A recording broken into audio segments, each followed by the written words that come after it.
The ballroom went silent the moment they saw her. Not because Clara Bennett wore diamonds or carried herself like royalty, but because she didn't.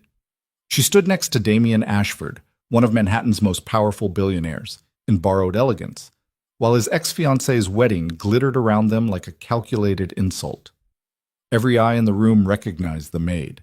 Every whisper cut like glass. Vivian Sterling's smile was poison wrapped in silk. This wasn't a wedding. This was a battlefield. And Clara, the poor young woman from nowhere, had just walked into a war she never asked to fight. If you want to see how a room full of elites learns that power isn't about money, stay with me until the end. Hit that like button and drop a comment with your city so I can see how far this story travels. 3 days before Vivian Sterling's wedding, Damian Ashford sat alone in his library with a glass of whiskey he hadn't touched, and an invitation he should have burned. The envelope was cream-colored, expensive, embossed with gold lettering that probably cost more than most people's monthly rent.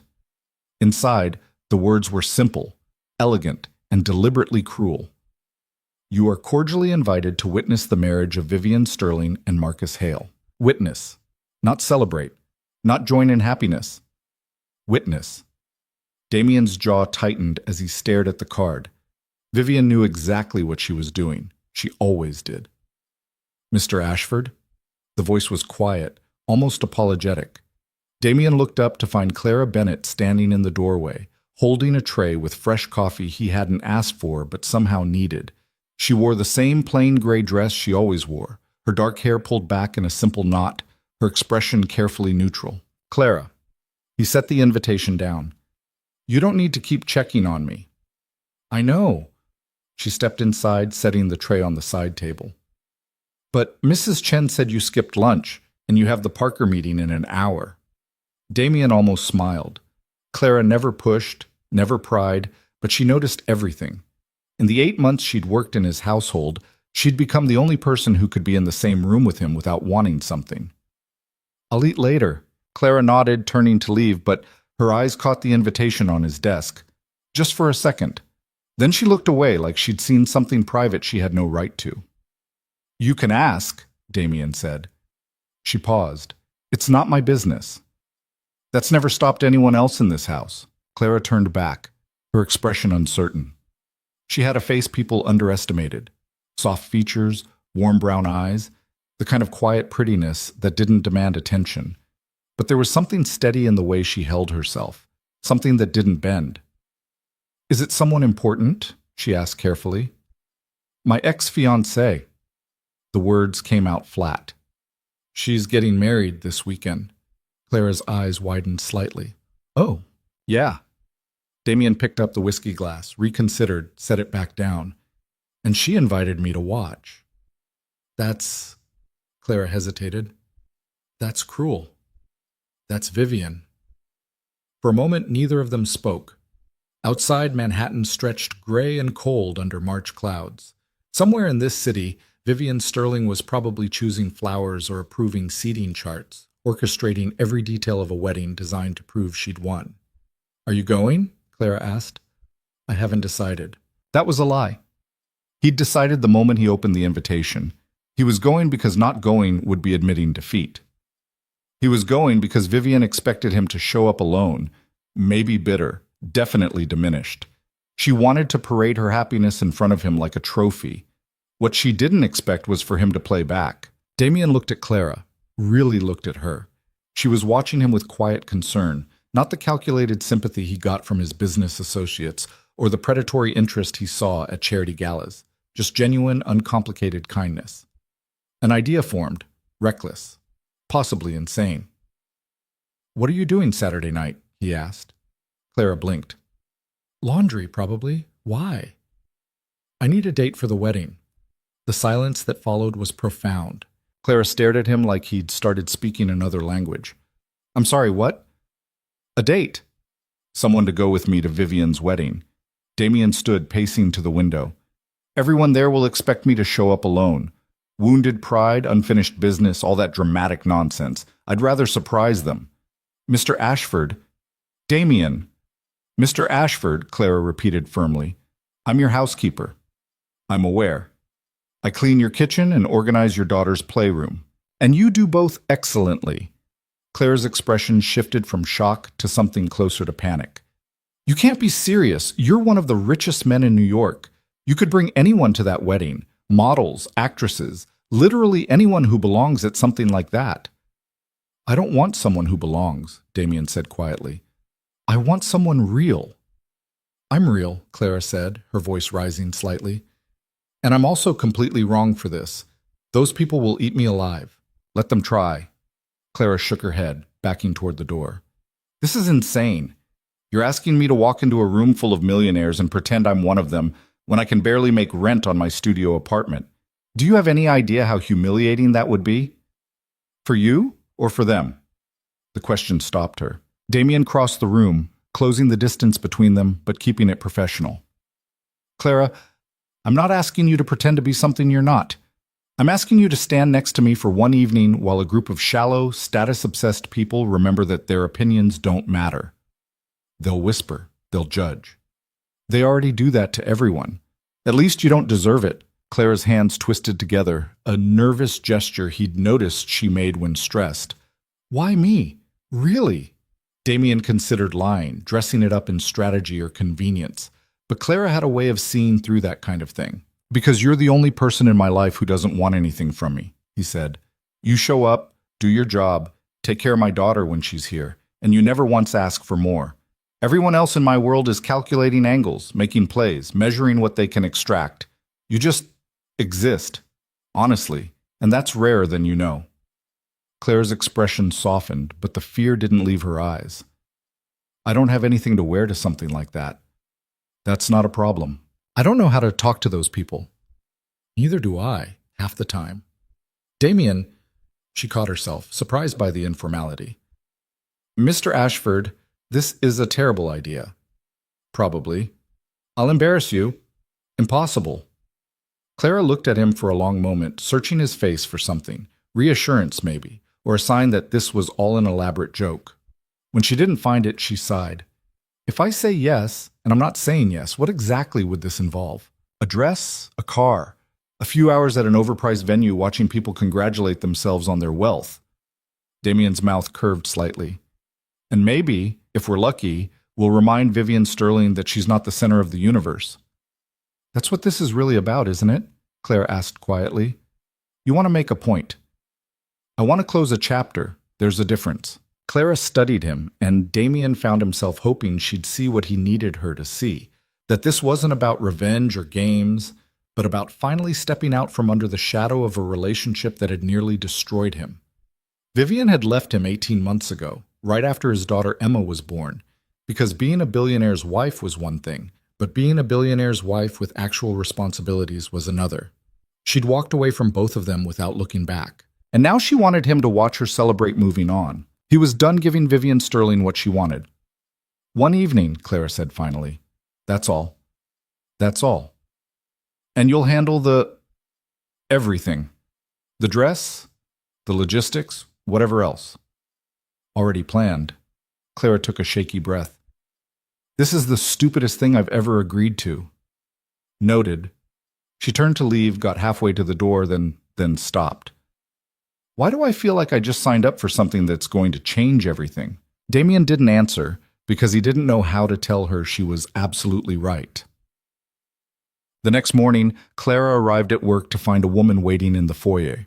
She was tall, elegant, somewhere in her 50s, with silver hair cut in a sharp bob and eyes that assessed Clara in 3 seconds flat. She wore a tailored suit that probably cost more than Clara's entire wardrobe. Clara Bennett? The woman asked. Yes, Margot Price. Mr. Ashford hired me to prepare you for Saturday. She looked Clara up and down with professional detachment. We have 48 hours. Let's not waste them. Clara's stomach dropped. Prepare me for what exactly? Everything. Margot gestured to the sitting room. Hair, makeup, posture, conversation. You'll need to know who's who, what not to say, how to handle difficult questions. She paused. And we need to find you a dress that won't make you feel like you're playing dress-up. Great, Clara muttered. No pressure.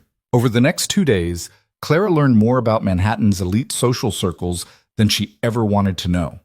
Margot was ruthlessly efficient, drilling her on names, families, business connections, all the invisible hierarchies that govern these people's lives. Vivian Sterling, Margot said during one session, comes from old banking money. Her father is Gerald Sterling, sits on half the boards in the city. Her mother was a Huntington, Connecticut Huntingtons, not the California ones. Important distinction.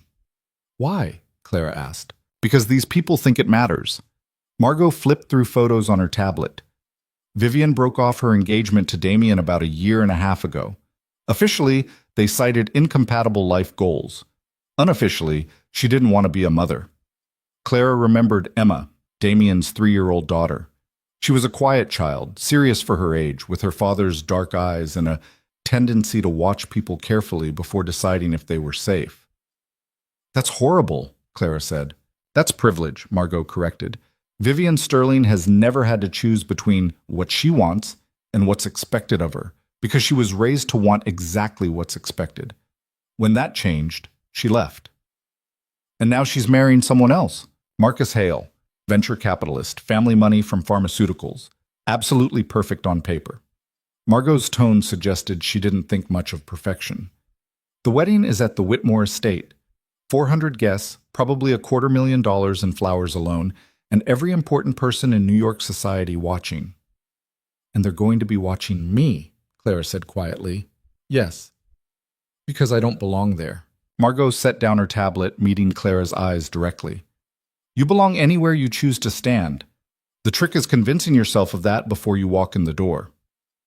The dress arrived Friday afternoon. Clara stood in her small studio apartment, staring at the garment bag hanging on her closet door like it might explode.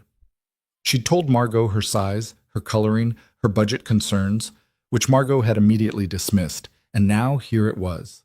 The physical evidence that tomorrow night was actually happening. She unzipped the bag slowly. The dress was midnight blue, simple in cut but devastating in execution. It had a fitted bodice and a skirt that would fall to her ankles, elegant without being fussy. The fabric was silk, cool under her fingers, catching light like water. There was a note pinned to the hanger in handwriting she didn't recognize. Not armor, just a reminder that you're already enough. Clara's throat tightened. She'd spent her entire life being invisible. The scholarship kid in private school, the waitress serving tables while her classmates partied, the housekeeper in other people's homes. Being seen, really seen, terrified her almost as much as the wedding itself. Her phone buzzed. A message from Damien. Car picks you up at 5 tomorrow. If you're having second thoughts, now's the time. Clara stared at the message. She could back out. Text him right now, apologize, return the dress, and go back to being invisible. Instead, she typed, I'll be ready. The lie felt necessary. Saturday arrived with brutal clarity. Clara spent the morning in a daze, going through motions. Margot had arranged for hair and makeup to come to her apartment, another surreal detail in a week full of them. The stylists arrived at noon, transforming her tiny space into an impromptu salon. You have excellent bone structure, Titas, the makeup artist said, studying Clara's face. We're going to keep this natural. You don't need much. Clara watched in the mirror as her features were enhanced rather than hidden. Her eyes looked larger, darker. Her skin glowed. Her hair was styled in loose waves that fell past her shoulders, elegant but not overdone. When they finished, she looked like herself. Just more. The dress fit perfectly. The heels Margot had chosen were higher than Clara usually wore, but manageable. She stood in front of her bathroom mirror, the only full-length reflective surface in the apartment, and barely recognized the woman staring back. You look beautiful, the makeup artist said. Clara nodded, not trusting her voice. At exactly 5 o'clock, her phone buzzed. The car was downstairs. Clara grabbed the small clutch Margot had provided, containing exactly 3 things: lipstick, her ID, and a tissue, and headed down. Her hands were shaking. Her heart was trying to escape through her ribs. The car was a sleek black sedan, the kind with tinted windows and a driver who opened the door without making eye contact. Clara slid into the back seat and found Damien waiting. He looked devastating in a tailored tuxedo, his dark hair perfectly styled, his expression unreadable. But when he saw her, something shifted in his eyes. Clara. Too much? She asked, suddenly self-conscious. No. His voice was rough. You're perfect. The car pulled into traffic, heading toward the Whitmore estate in Connecticut. They had an hour's drive ahead of them, an hour for Clara to spiral into panic or back out entirely. Damien seemed to sense this. You can still change your mind. Can you? He considered the question. No. Then neither can I. They drove in silence for a while, Manhattan giving way to suburbs, then to the manicured countryside of Connecticut's wealthiest enclaves. Clara watched the landscape change through the tinted window, trying to calm her racing thoughts. Tell me about her, she said finally. Vivian? Damien's jaw tightened. Why? Because I need to know what I'm walking into. He was quiet for so long, Clara thought he wouldn't answer. Then, we met at a charity gala 6 years ago. She was everything I thought I wanted, beautiful, poised, from the right family. We got engaged after 2 years. It seemed inevitable. What changed? Emma. Damien's voice softened when he said his daughter's name. I wasn't planning to be a father. Vivian made that very clear from the beginning. She didn't want children, I agreed. But then Emma happened anyway. Unplanned, unexpected. And suddenly I had to choose between the life I'd built and the daughter I hadn't known I needed. You chose Emma. Vivian chose herself. There was no bitterness in his voice, just fact. She left before Emma was even born, signed away her rights, took a generous settlement, and moved on. I can't even blame her for being honest about what she wanted. But you can blame her for this, Clara said, gesturing vaguely at the evening ahead. Damien's smile was sharp. Yes.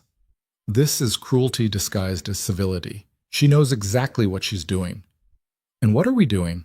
He looked at her then, really looked at her, showing her that her opinion stopped mattering the day she walked away. The Whitmore estate appeared like something from a dream, or a nightmare, depending on perspective. The main house was a sprawling Georgian mansion, all white columns and perfectly manicured gardens despite the March chill. The driveway was lined with luxury cars, and guests in formal wear drifted toward the entrance like beautiful, expensive ghosts. Clara's stomach twisted. Oh, God. Breathe, Damien said quietly. I'm trying. The car stopped. The driver opened Damien's door first, then circled to Clara's side. She stepped out onto gravel that probably cost more per square foot than her apartment, and suddenly she was there, standing at the entrance to a world that would never be hers, wearing borrowed elegance and borrowed confidence. Damien appeared at her side, offering his arm. Ready? Clara looked up at the mansion, at the guests already starting to notice their arrival, at the life she'd agreed to walk into for one evening. No, she said honestly. Good. Neither am I. They walked forward together. The moment they stepped through the entrance, Clara felt it. The shift in atmosphere as heads turned, conversations paused, eyes tracked their movement across the foyer. The assessment was instant and brutal. She could practically hear the thoughts. Who is she? Where did she come from? What is Damien Ashford doing with her? A server appeared with champagne. Damien took 2 glasses, handing one to Clara. Her hand trembled slightly as she accepted it. Smile, he murmured. You're doing fine. Clara forced her mouth into something resembling a smile and immediately wanted to disappear. This was a mistake. Everything about this was a mistake. Then she heard a voice like poisoned honey. Damien, you came. Vivian Sterling glided toward them in a wedding gown that probably cost more than Clara made in a year. She was breathtaking, blonde hair swept up in an intricate style, blue eyes bright with triumph, her smile sharp enough to cut. Vivian, Damien's voice was perfectly neutral. Congratulations. Thank you. Vivian's eyes slid to Clara, and the temperature in the room dropped 10 degrees. And who is this? Clara opened her mouth, but Damien spoke first. This is Clara Bennett, he said calmly. Clara, Vivian Sterling. Soon to be Vivian Hale, Vivian corrected, her smile widening. It's lovely to meet you, Clara. I don't believe we've been introduced before. The implication was clear. Clara wasn't part of their world, wasn't someone who mattered enough to know. We haven't, Clara managed. Beautiful wedding. Thank you. We spared no expense. Vivian's eyes raked over Clara's dress, her jewelry, or lack thereof, her entire presentation. The assessment took 3 seconds. The judgment was instant. That's a lovely dress. Is it vintage? Translation, cheap. Clara felt her face heat, but before she could respond, Damien's hand settled on the small of her back. The touch was light, protective. Clara has excellent taste, he said smoothly. Unlike some people who confuse expense with elegance. Vivian's smile froze. How charming. Well, do enjoy the evening. There's an open bar and the food is supposed to be exceptional. She leaned in slightly, lowering her voice. Though perhaps you already knew that, Clara. You work in catering, don't you? The words hit like a slap. Clara's vision narrowed. Vivian knew. Somehow she'd found out exactly who Clara was. Not just a guest, but staff. Someone who served people like her at parties just like this. No, Clara said, her voice surprisingly steady. I work in Damien's home, taking care of what matters. The distinction was subtle but devastating. Vivian's expression flickered, just for a second, before the smile returned. How domestic. She touched Damien's arm lightly. I hope you enjoy the ceremony. I'm sure it will be memorable. She swept away in a cloud of silk and satisfaction, leaving Clara and Damien standing in the wreckage of that encounter. Clara exhaled slowly. That was exactly what I expected, Damien finished. He guided her toward the ballroom, his hand still at her back. Are you all right? I think I'm going to be sick. Not yet. Wait until after the ceremony. Despite everything, Clara almost laughed. The ballroom was decorated like a winter wonderland, white flowers everywhere, crystal chandeliers throwing rainbow light across the walls, gold accents catching the glow. 400 guests filled the space, all of them wealthy, powerful, perfectly groomed. Clara had never felt more out of place in her life. They found seats near the back. Clara was grateful for the relative anonymity, but she could still feel the stares, hear the whispers. A woman 2 rows ahead actually turned around to look at her, then leaned over to whisper something to her companion. Both of them glanced back. Ignore them, Damien said quietly. Easy for you to say. You belong here. No, Damien corrected. I have money. That's not the same thing as belonging. The ceremony began before Clara could respond. Music swelled, guests stood, and Vivian made her entrance on her father's arm. She looked radiant, triumphant, every inch the perfect bride. Clara watched Damien's face for any sign of regret, pain, lingering feeling. There was nothing. He looked politely bored, like someone attending an obligation rather than witnessing the marriage of a woman he'd once planned to marry himself. The ceremony was beautiful and empty, full of traditional vows and practiced smiles. When the officiant pronounced them married and Marcus Hale kissed his new wife, the crowd erupted in applause. Clara clapped mechanically, her mind already racing ahead to the reception, to the next several hours she'd have to endure in this beautiful, hostile place. Almost done, Damien murmured, reading her thoughts. That's what people say at the dentist. This time, he did smile. The reception was worse. At least during the ceremony, everyone was focused on Vivian and Marcus. Now, with cocktails flowing and dinner being served, attention wandered, and much of it wandered toward Damien and his mysterious date. They were seated at a table with other guests, all of them wealthy, all of them comfortable in this world. Introductions were made. Names Clara immediately forgot. Polite questions that weren't polite at all. So, Clara, a woman in diamonds asked, how did you and Damien meet? Through work, Clara said carefully. Oh, what field are you in? The trap was obvious. Clara could lie, but lies had a way of unraveling. She could deflect, but that would only make them more curious. Domestic management, she said finally. The woman's eyebrows rose. How interesting. And you two are here together, Damien cut in smoothly. Tell me, Patricia, how's your husband's hedge fund performing? I heard the quarterly numbers were disappointing. Patricia's expression soured, and the conversation shifted to safer ground. But Clara felt the weight of what had just happened. These people would talk. By the end of the night, everyone would know Damien Ashford had brought his housekeeper to his ex-fiancée's wedding. The humiliation would be complete. Dinner was served, course after course of food Clara barely tasted. She smiled when appropriate, nodded in the right places, and tried to ignore the growing dread in her stomach. This night felt endless. Then Vivian appeared at their table. Damien, would you dance with me, for old time's sake? Her smile was sweet poison. Unless Clara minds. All eyes turned to Clara. The test was obvious. If she objected, she'd look jealous, possessive, exactly like the insecure outsider they already thought she was. If she agreed, she'd be left alone at a table full of strangers who'd already decided she didn't belong. Of course not, Clara said, keeping her voice light. Go ahead. Damien's eyes met hers, a question in them.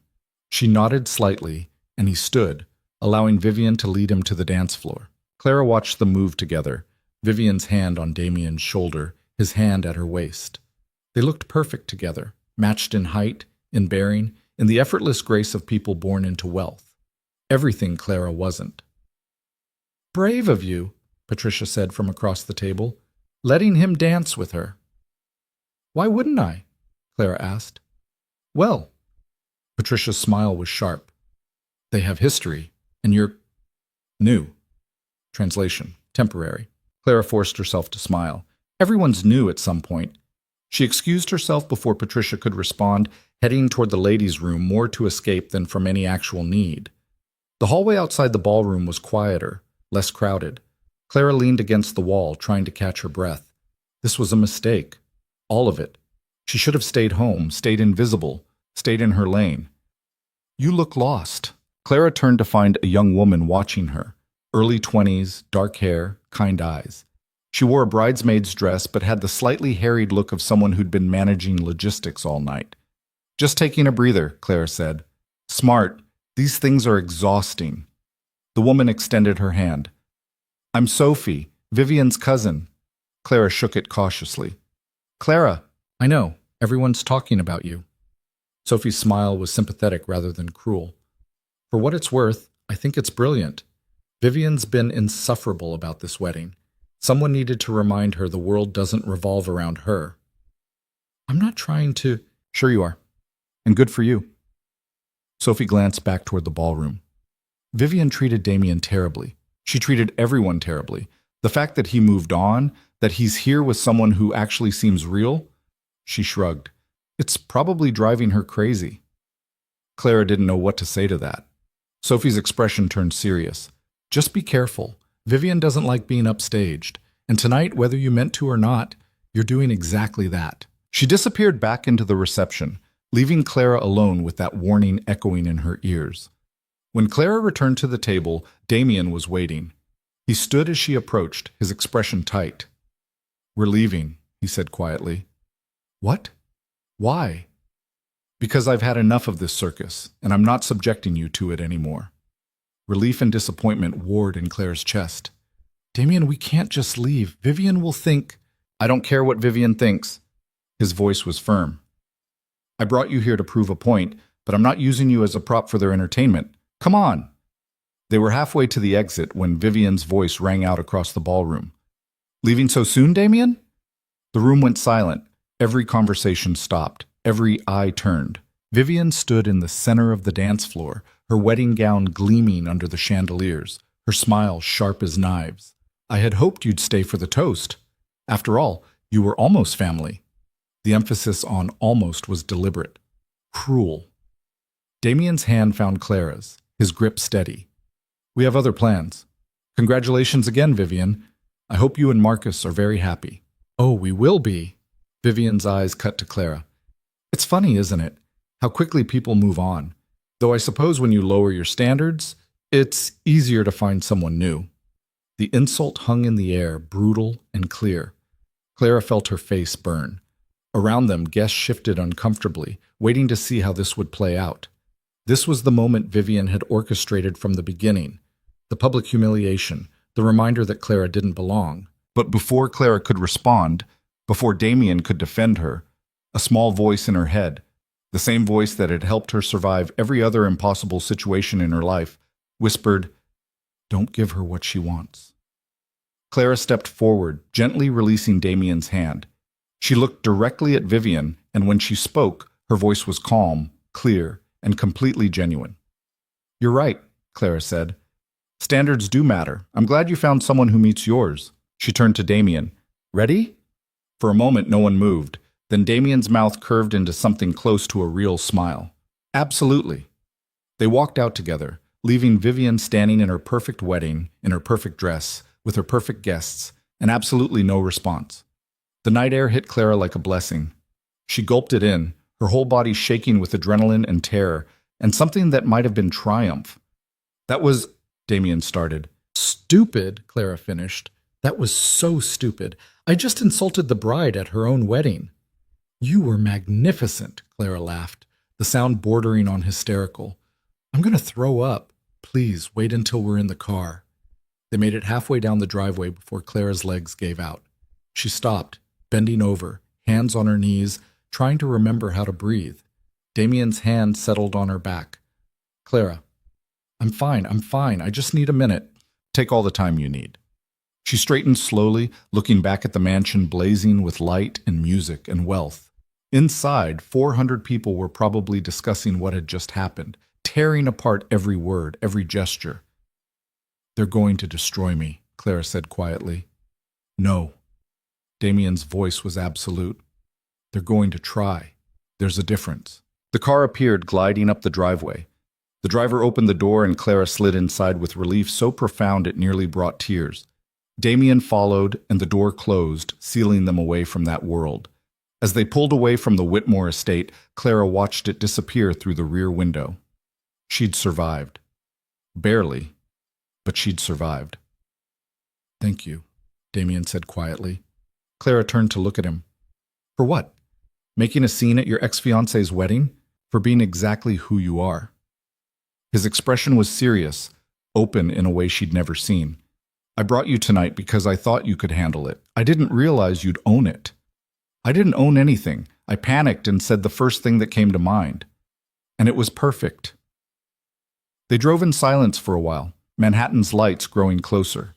Clara felt the adrenaline starting to fade, replaced by exhaustion so complete she could barely keep her eyes open. What happens now?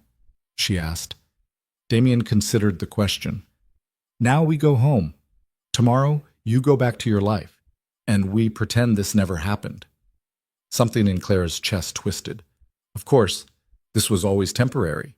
One night, one performance, one moment of borrowed belonging. Tomorrow, she'd be back in her studio apartment, back in her gray dress, back to being invisible. Right, she said. Back to normal. But when Damien looked at her, his expression said he knew as well as she did that nothing about this was normal, and nothing would ever be the same. The car carried them back toward Manhattan, toward reality, toward whatever came next. Behind them, in a mansion full of wealth and lies, Vivian Sterling danced with her new husband and pretended she'd won. But Clara Bennett, the poor young woman who cleaned houses and worried about rent, had just learned something that money couldn't buy. Sometimes, the most powerful thing you can be is exactly yourself. Even when, especially when, the whole world is watching. The car ride back to Manhattan stretched longer than Clara remembered. Maybe it was the exhaustion, or the way adrenaline had drained from her system, leaving nothing but hollow fatigue. Damien sat across from her in the dim interior, his face half-shadowed, staring out at the highway lights sliding past like distant stars. Clara's phone buzzed. Then again. And again. She pulled it from her clutch, the screen lighting up with notifications. Text messages from numbers she didn't recognize. 3 missed calls. A voicemail notification. Her stomach turned. Don't, Damien said quietly. Don't what? Read whatever they're sending you. His eyes met hers in the darkness. It won't help. But Clara's thumb was already moving, opening the first message. It was from Rachel, another housekeeper she'd worked with at a previous job. The text was short. OMG, is that you? Someone posted video from the Sterling wedding. Clara's vision blurred. Oh no. Clara. She opened Instagram with shaking hands. The first thing she saw was a video clip, grainy but clear enough. It showed her and Damien walking out of the Whitmore estate, showed Vivian standing in the ballroom behind them, her face frozen in shock. The caption read, "Billionaire brings housekeeper to ex's wedding." Vivian Sterling's face says it all. The video had 40,000 views, posted 20 minutes ago. They know, Clara whispered. Everyone knows. Damien leaned forward, taking the phone gently from her hands. He glanced at the screen, his jaw tightening, then powered it off completely. Hey, trust me, he said. Whatever's happening online right now will only make it worse. Let it burn itself out. Burn itself out? Clara's voice rose. Damien, I'm a meme. I'm the punchline to some joke about, she couldn't even finish the sentence, about a woman who had more dignity in 5 minutes than most of those people have in their entire lives. Damien set her phone on the seat beside him, out of reach. Clara, listen to me. What happened tonight was inevitable the moment we walked through those doors. Vivian was always going to try to humiliate you. Those people were always going to talk. The only question was whether you'd let them define you or define yourself. I don't want to be defined at all. Clara pressed her palms against her eyes. I want to be invisible again. I want to go back to my life where nobody cared who I was or what I did.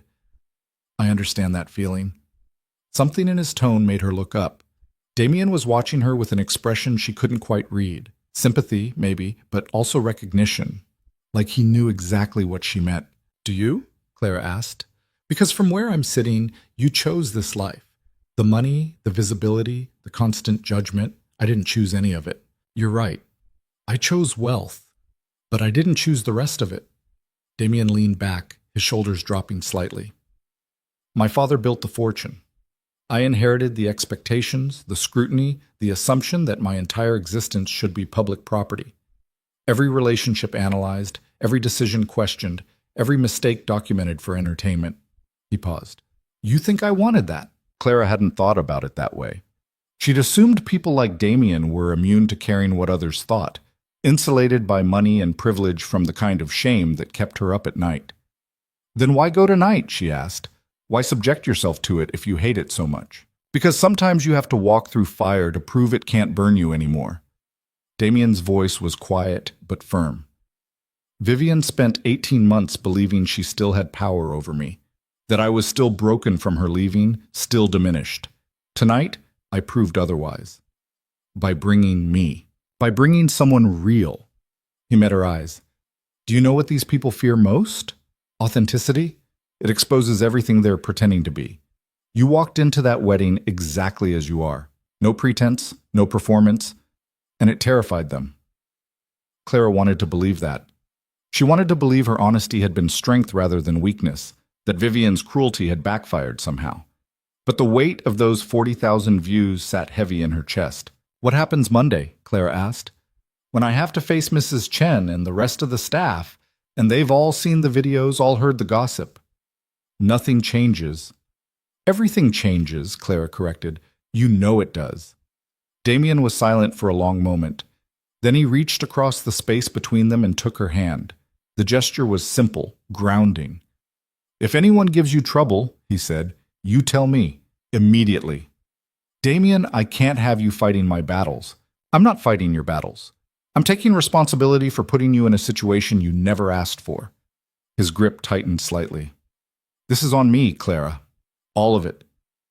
The car pulled up to Clara's building on the Lower East Side, a 5-story walk-up sandwiched between a bodega, and a laundromat. The contrast to the Whitmore estate couldn't have been more stark. Damien looked up at the building, then back at Clara. Do you want me to walk you up? No. Clara gathered her clutch, suddenly desperate to be alone. I just need to sleep and pretend this was all a weird dream. Clara, thank you, she interrupted. For tonight, for everything. But I need to process this by myself. She climbed out before he could respond, her heels clicking on the pavement. The night air was cold, sharp, clearing her head slightly. Behind her, she heard the car door open, heard Damien's footsteps. Wait, Clara turned. Damien stood on the sidewalk, still in his tuxedo, looking completely out of place in her neighborhood. A group of teenagers across the street stopped to stare. You were right, Damien said, about me choosing this life. But you're wrong about one thing. What's that? You think tonight was about me using you to make a point. It wasn't. He stepped closer, his voice dropping. I asked you to come because being around you reminds me that there's more to life than strategy and appearances. You don't perform for anyone. You just exist, honestly. And that's become so rare in my world I almost forgot it was possible. Claire's throat tightened. Damien, I'm sorry, he continued, for putting you through this, for not protecting you better from Vivian's games, for every moment tonight that made you feel less than what you are. And what am I? The question came out smaller than Clara intended. Damien smiled, soft and genuine. Brave. Impossibly brave. He returned to the car before she could respond, sliding into the back seat. The sedan pulled away, taillights disappearing into Manhattan traffic, and Clara was left standing on her familiar street in a dress that cost more than her rent, feeling like she'd traveled between worlds and couldn't quite remember which one was real. She climbed the 5 flights to her apartment, her feet aching in the heels, her body heavy with exhaustion. Inside, the studio looked exactly as she'd left it, small, shabby, hers. Clara kicked off the shoes, unzipped the dress, and stood in her underwear staring at herself in the bathroom mirror. The makeup was smudged now. The hair was falling out of its careful style. But underneath it all, she looked like herself. Just Clara. No one special. Her phone, still in her clutch on the table, began buzzing again. Clara ignored it, climbing into bed without bothering to remove the rest of the makeup. Tomorrow would be soon enough to face whatever storm was building online. Tonight, she just needed to disappear. Sleep didn't come easy. Clara lay in the darkness, replaying the evening over and over. Vivian's smile. The whispers. Patricia's cutting questions. That moment in the ballroom when she'd looked Vivian in the eye and refused to break. Had it been brave? Or just stupid? Her alarm went off at 6, the same as always. Clara groaned, silencing it, then remembered with crushing clarity that she didn't have work today. It was Sunday. Damien had given her the weekend off for the wedding. The wedding that was now immortalized in countless social media posts. Clara reached for her phone against her better judgment, powering it on. The notifications flooded in immediately. Texts, Instagram tags, missed calls from numbers she didn't recognize. Her hands shook as she opened Instagram. The video had exploded overnight. 500,000 views now, thousands of comments. Clara scrolled through them, unable to stop herself. Who brings their maid to a wedding, Alice and Mayo? The audacity, though. Respect. Vivian's face when they walked out. I'm screaming. This is like a Cinderella story, except Cinderella showed up in borrowed jewelry and got roasted by the entire ball. She's gorgeous, though? Like naturally gorgeous. Vivian looks plastic next to her. Y'all are missing the point. He humiliated his ex by bringing the help. That's psychotic. Clara closed the app, her stomach churning. She stumbled to the bathroom and threw up, her body finally catching up to the stress her mind had been processing all night. When she emerged, shaky and pale, there was a text from Margot. Don't read the comments. Don't respond to anyone. Keep your head down for a few days and this will pass. You did nothing wrong. Another text, this one from a number she didn't recognize. This is Sophie, Vivian's cousin. We met last night. Just wanted to say you handled that better than anyone could have expected. Vivian's having a meltdown, which means you won. Hang in there. Clara didn't feel like she'd won anything. She felt exposed, dissected, turned into content for strangers to consume and judge. Her phone rang. Damien. She answered without thinking. Hello? How are you? His voice was gentle, concerned. I'm fine. Clara. I'm not fine, she admitted. I'm a trending topic, apparently.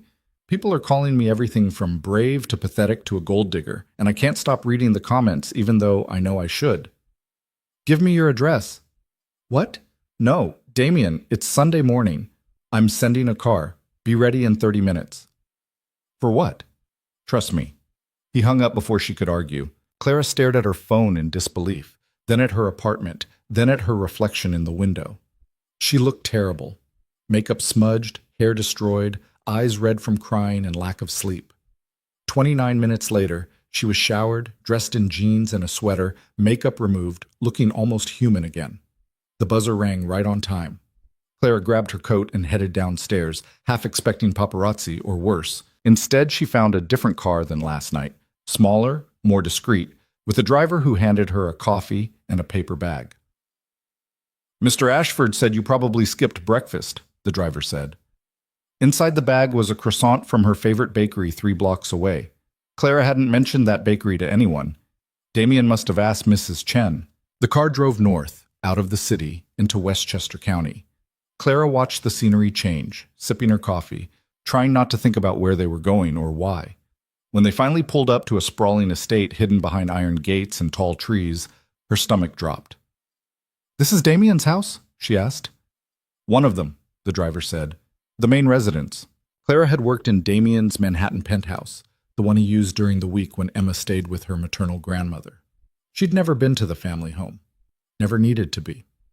The car stopped in front of a modern glass and steel structure that looked like something from an architecture magazine. Before Clara could process what she was supposed to do next, the front door opened. Damien appeared, dressed casually in jeans and a sweater, looking more relaxed than she'd ever seen him. Behind him, a small figure peeked around his legs. Emma, Damien's daughter. The 3-year-old regarded Clara with serious dark eyes, then looked up at her father. That's Clara. Yes, it is, Damien said. Clara, come inside. It's freezing out here. Clara climbed out of the car, suddenly nervous in a completely different way than she'd been at the wedding. This was Damien's private life, his daughter, his real world. She didn't belong here either. But Emma solved the problem by walking up to Clara and taking her hand. We're making pancakes, she announced. Daddy's bad at pancakes. I'm not bad at them, Damien protested. I'm still learning. Clara let Emma pull her inside, into a house that was beautiful, but actually lived in. Toys scattered across the floor, children's books stacked on tables, a jacket thrown over a chair. It looked like a home. The kitchen was enormous, all marble and stainless steel, with a mess of ingredients spread across the island. Damien had clearly attempted pancakes and failed spectacularly based on the burned ones stacked on a plate. I may have overestimated my cooking skills, he admitted. Clara couldn't help but smile. You run a billion-dollar company, but you can't make pancakes? Different skill sets. Emma tugged on Clara's hand. You make pancakes? I can try. For the next hour, Clara forgot about trending topics and viral videos and humiliation. She made pancakes with Emma, who insisted on adding chocolate chips to every single one. Damien watched from the island, drinking coffee, occasionally offering commentary that was completely unhelpful. You're supposed to flip it when bubbles form, he said at one point. Thank you, Gordon Ramsay, Clara shot back. Emma giggled. Daddy doesn't know how to cook anything except toast. Toast is a fundamental food, Damien defended himself. Toast is bread that got warm, Clara said. Exactly. Fundamental. They ate breakfast at the kitchen table, Emma chattering about her preschool and her friend Sophie, who had the same name as a princess. Clara found herself relaxing despite everything, caught up in the strange normalcy of this moment. When Emma wandered off to play, leaving them alone with dirty dishes and syrup-sticky plates, Damien finally addressed the elephant in the room. I saw the videos, he said quietly. And the comments. Clara's stomach tightened. Then you know how bad it is. I know people are talking, but Clara, they're talking about you like you're interesting, like you matter. That's not the same as what happened to me when Vivian left. What do you mean? Damien stood carrying plates to the sink. When Vivian walked away, the narrative was that I'd driven her off with my controlling nature and obsession with work. That I'd failed as a partner. The comments were pitying or mocking, but underneath it all was the assumption that I deserved it. He turned to face her. What they're saying about you is different. Some of it's cruel, yes, but a lot of it is impressed, curious, even admiring. Admiring? Clara laughed bitterly. They called me the help. Some did. Others called you brave, beautiful, real. He crossed to where she sat. The cruelest comments are from people who are threatened by you, Clara. They see someone who doesn't play their games, doesn't worship their rules, and it scares them. I don't feel scary. I feel humiliated. I know. Damien pulled out the chair next to her. And I take full responsibility for that. But I want you to understand something. What Vivian tried to do last night, publicly shame you, remind everyone you're beneath her, it backfired. You walked out of that wedding with your head up, and she's the one who looked small. Clara wanted to believe that. She wanted to feel victorious instead of violated. Sophie texted me, she said. Vivian's cousin. She said Vivian's having a meltdown. Damien's mouth curved slightly. I heard. Apparently the bride spent most of her reception on her phone, monitoring social media, trying to control the narrative, on her wedding night. That's sad. That's Vivian. He reached across the table, his hand settling over Clara's. She built her entire identity on being untouchable, superior, the object of envy. You walked into her perfect wedding and exposed how fragile that all was. Not because you tried to, but because you didn't. I just wanted to survive the night. And you did more than survive. You showed everyone in that room that their opinions don't define worth. Damien's grip tightened slightly. Including me. Clara looked at him, really looked at him. In the morning light streaming through the kitchen windows, he looked younger, less guarded, like maybe the mask he wore for the world was starting to crack. "Why did you really bring me here?" she asked quietly. "To your home, to meet Emma. This isn't about pancakes." "No," Damien admitted. "It's about showing you that what happened last night doesn't change anything between us. You're still the person I trust in my home with my daughter. The internet doesn't get to decide who you are." "But they're trying." "They always try. The question is whether you let them succeed." Emma reappeared, dragging a stuffed elephant. "Clara, do you want to see my room?" Clara glanced at Damien, who nodded. "Go ahead. Fair warning, it's aggressively pink." "I like pink," Emma said seriously. Clara let the little girl pull her upstairs into a bedroom that was indeed very pink, with a canopy bed and shelves full of books and toys. Emma showed her everything, her favorite stuffed animals, her dress-up clothes, a drawing she'd made of what she claimed was a dinosaur, but looked more like a blob with teeth. "Daddy says you're nice," Emma said suddenly. Clara sat on the floor next to her. "He does?" "Uh-huh. He said you help take care of things." Emma arranged her stuffed animals in a careful line. "Mommy didn't like taking care of things." Clara's chest tightened. "Your mom loves you, Emma." "She doesn't visit." Emma's voice was matter-of-fact, without self-pity. "Daddy says she's busy." "Sometimes people are complicated." "Are you complicated?" Clara laughed softly. "Very. That's okay. Daddy's complicated too." Emma handed Clara a stuffed rabbit. "You can be the bunny. I'll be the elephant." They played for another 20 minutes before Damien appeared in the doorway, watching them with an expression Clara couldn't quite read. "Emma, it's almost time for your nap," he said gently. "I'm not tired," Emma protested, but her eyes were already drooping. Clara stood, brushing off her jeans. "I should probably go anyway." "No," Damien said quickly. "I mean, if you want to stay for lunch, we could talk about what happens next." Clara hesitated. The smart thing would be to leave, to put distance between herself and this situation before it got any more complicated. But Emma was looking at her with hopeful eyes, and Damien seemed almost vulnerable in a way she'd never seen. "Okay," she said. "Lunch." After Emma went down for her nap, Damien led Clara to a sitting room with floor-to-ceiling windows overlooking a snow-dusted garden. The space was comfortable, lived in, with books scattered on tables and a blanket thrown over the couch. "This doesn't look like a billionaire's house," Clara observed. "That's because Emma lives here. She doesn't care about designer furniture or perfect aesthetics. She cares about having space to play and places to hide her stuffed animals." Damien settled into an armchair. "I learned that the hard way. Spent a fortune on a professional decorator when I first bought this place. Emma cried because everything was too fancy, and she was afraid to touch anything." Clara smiled. "So you started over." "So I let her make it hers. Now it's chaos. But it's home." They sat in comfortable silence for a moment, watching snow begin to fall outside. Clara felt the tension of the past 24 hours starting to ease, replaced by a strange sense of peace. "I need to ask you something," Damien said finally, "and I need you to be honest. Okay? Do you regret last night?" Clara considered the question carefully. Did she regret becoming a viral sensation? Yes. Did she regret the cruel comments and public humiliation? Absolutely. But did she regret standing next to Damien in that ballroom, refusing to let Vivian Sterling make her feel small? No, she said quietly. I don't regret it. Even with everything that came after. Even with that. Clara met his eyes. I'm scared of what Monday will bring. I'm embarrassed by the attention, but I don't regret standing my ground. Damien's expression softened. Good, because I have a proposition. Clara's stomach dropped. Oh no. Hear me out. He leaned forward. The story's out there now. Everyone knows who you are, knows you work for me, knows what happened at the wedding. We can't put that back in the box. I'm aware. So instead of hiding from it, we use it. Use it how?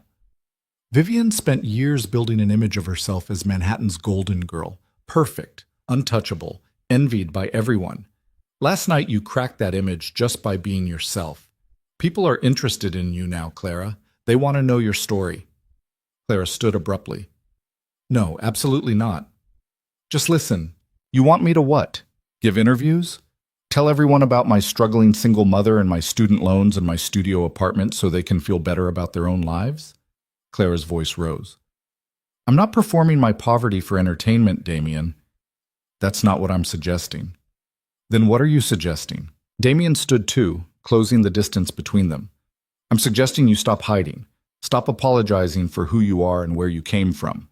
The attention's coming whether you want it or not. You can let other people control the narrative, or you can tell your own story. I don't have a story worth telling. You have exactly the story worth telling. His voice was intense now. You're a woman who works 3 times as hard for a fraction of the reward. Who takes care of other people's children while wondering if you'll ever be able to afford your own? Who walked into a room full of millionaires and didn't blink? That's a story, Clara. It's my private story. It was. Until last night. Damien's expression turned apologetic. I know that's my fault. I know I took that privacy from you. But now that it's gone, you have a choice. Be defined by other people's assumptions or define yourself. Clara turned away, staring out at the falling snow. Everything Damien said made logical sense, but logic didn't account for how exposed she felt, how vulnerable. What if I just want to disappear? She asked quietly. Then I'll help you do that too. Damien moved to stand beside her at the window. I'll release a statement saying last night was a mistake in judgment. I'll take full responsibility, shift all the attention back to me, and you can fade into the background. Really? Really.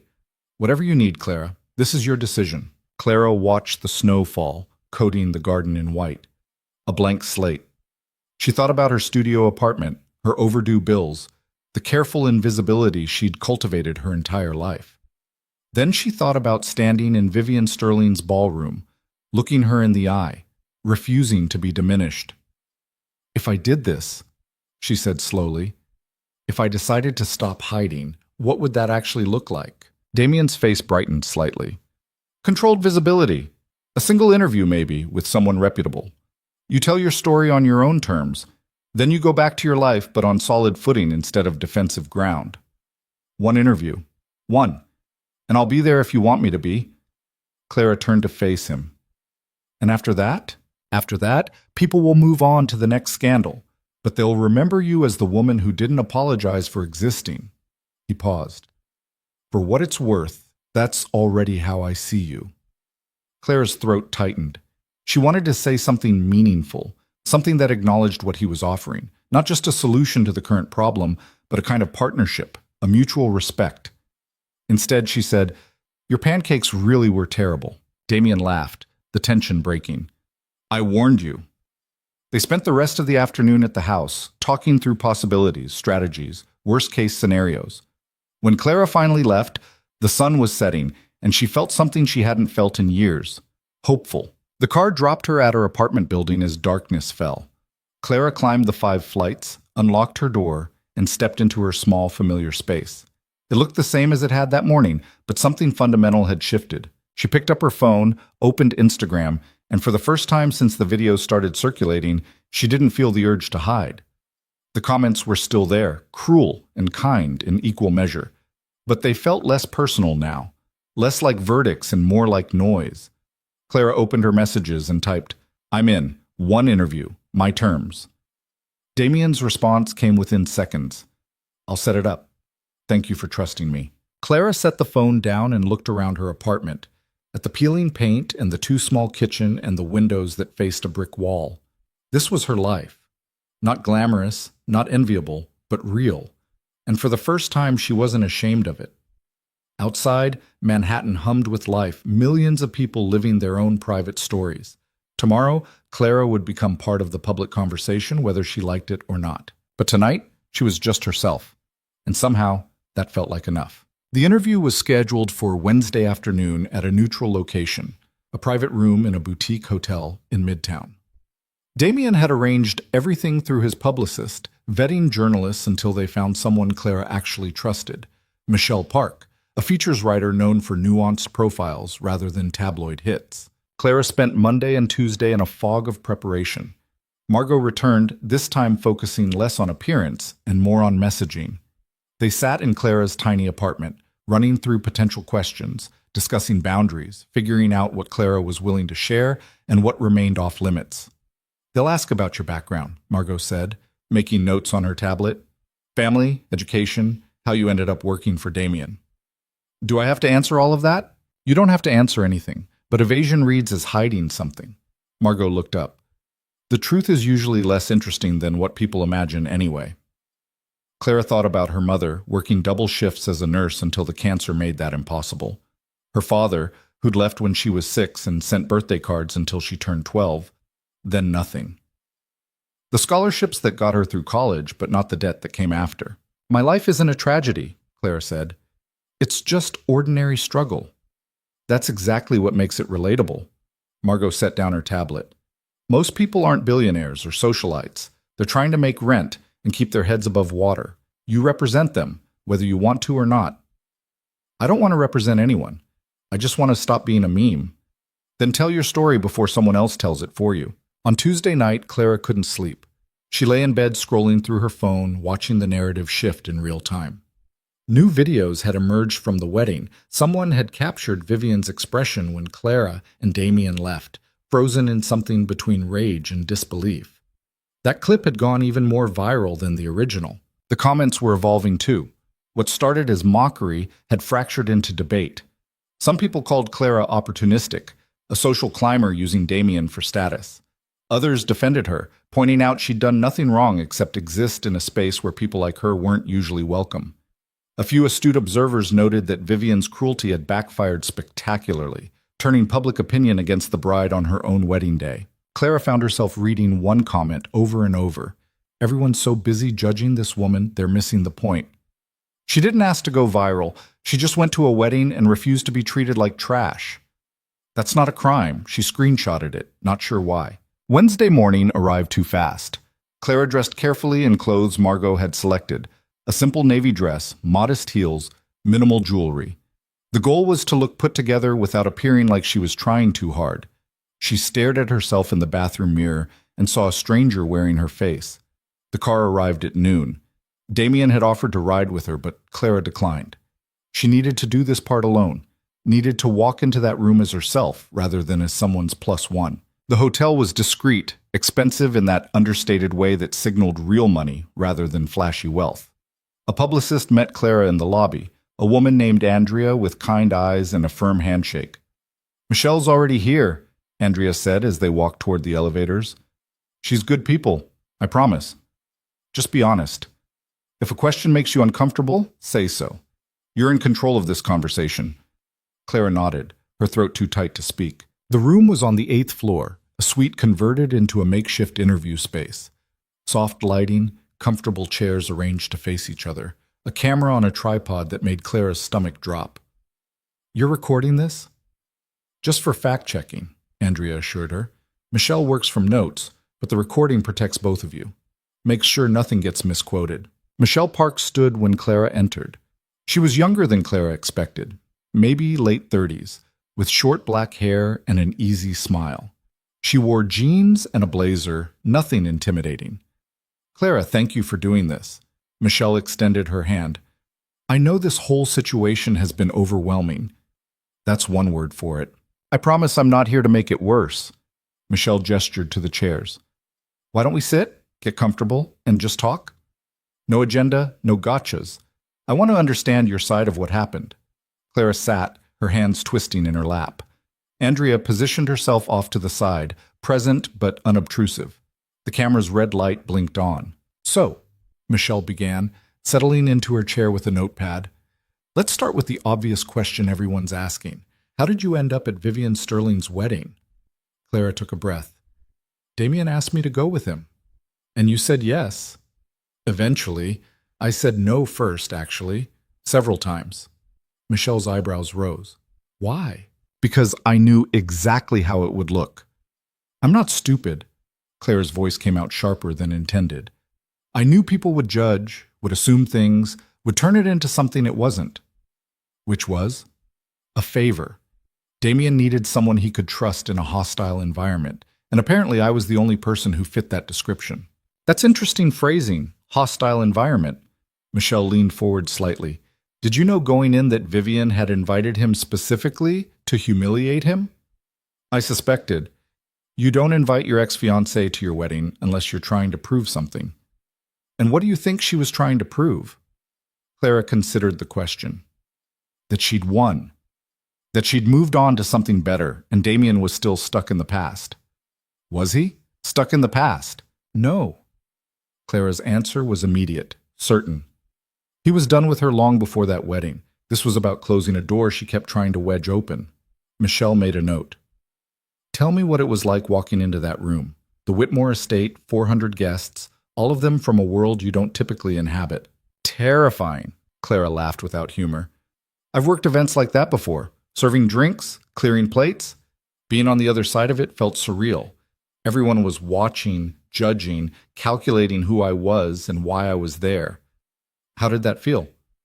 Like being under a microscope, like every move I made would be dissected and found wanting. Clara paused. Which is exactly what happened, actually. There's video of Vivian greeting you. She seems to recognize you immediately, knows you work for Damien. How did she find that out? I don't know, but she used it like a weapon. Clara's hands tightened in her lap. She called attention to it in front of everyone, made sure they all knew I was staff, that I didn't belong there. What did you do? I didn't apologize. Clara met Michelle's eyes. That's the thing everyone seems stuck on. They expected me to be embarrassed, to shrink away. But I wasn't embarrassed. I was angry. At Vivian? At the whole situation. At people who think where you work defines your worth as a human being. Clara's voice rose slightly. I clean houses for a living. That doesn't make me less than someone who inherited their money or married into it. But these people act like manual labor is shameful, like service is beneath them. Michelle was writing quickly now. There's a moment in one of the videos where Vivian says something about you lowering Damien's standards. You responded, but the audio's not clear. What did you say? Clara had replayed that moment in her mind 1,000 times.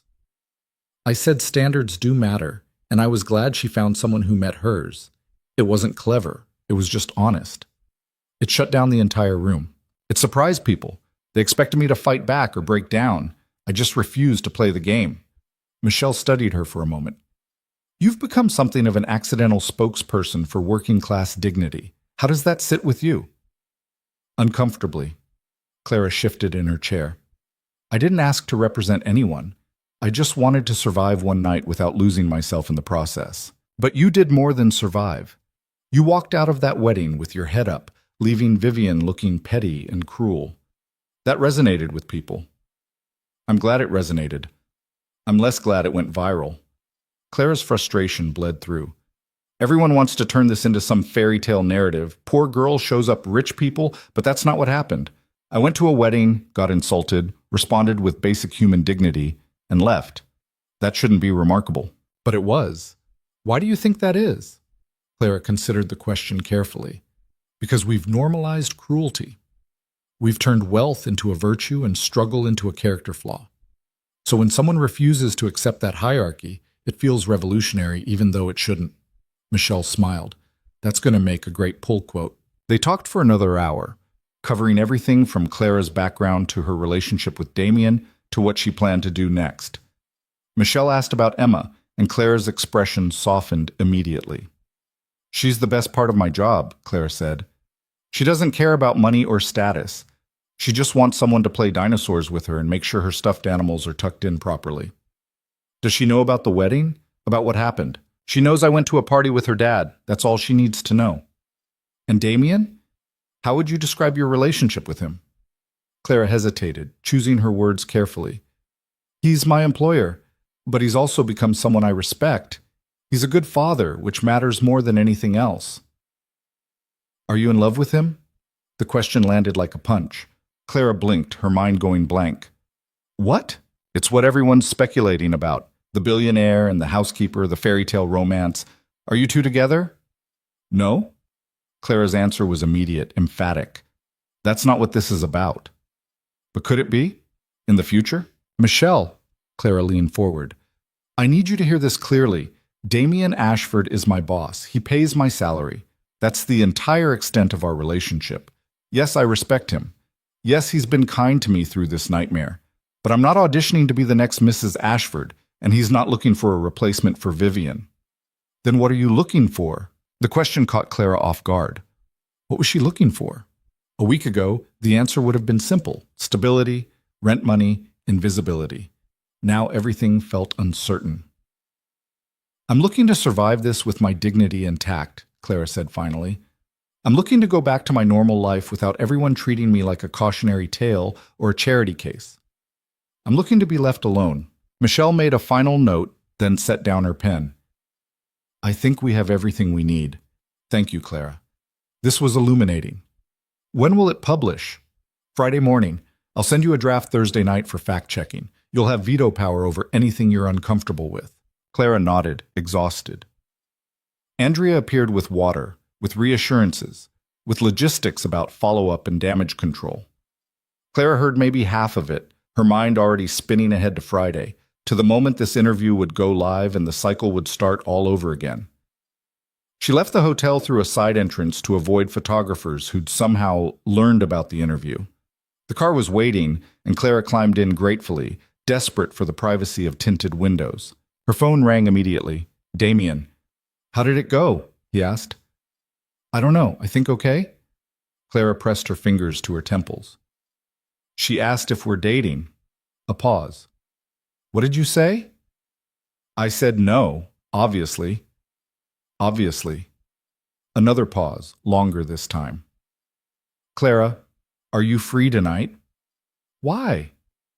Because I think you need a break from all of this, and I happen to know a place that serves mediocre wine and excellent pizza where no one will recognize either of us. Clara laughed despite herself. You're asking me to dinner? I'm offering moral support in the form of carbohydrates. There's a difference. Is there? Absolutely. Dinner implies romance. Pizza implies survival. Fine. Pizza. But I'm paying for my own slice. Clara, I'm serious. I'm not a charity case. I never thought you were. Damien's voice softened. I'll pick you up at 7. He hung up before she could argue further. Clara stared at her phone, trying to figure out what had just happened and why her heart was beating faster than it should be. The pizza place was in Brooklyn, tucked into a neighborhood where nobody cared about Manhattan society drama. It had checkered tablecloths and plastic chairs and slices the size of Clara's head. Damien showed up in jeans and a baseball cap, looking nothing like the billionaire from the tabloids. They grabbed a booth in the back corner. Clara ordered pepperoni. Damien got something with vegetables that made her shake her head. You're eating pizza wrong, she informed him. There's a wrong way to eat pizza? Yes, vegetables on pizza is wrong. It defeats the entire purpose. Which is? Grease and cheese and questionable life choices. Damien smiled, genuine and unguarded. Fair point. They ate in comfortable silence for a while, the noise of the restaurant providing cover. Clara felt herself relaxing for the first time in days, the constant tension in her shoulders finally easing. Thank you, she said finally. For setting up the interview, for the preparation, for this. I know you didn't have to do any of it. Yes, I did. Damien set down his slice. This situation exists because I asked you to that wedding. The least I can do is help you navigate the aftermath. You're not responsible for other people being terrible.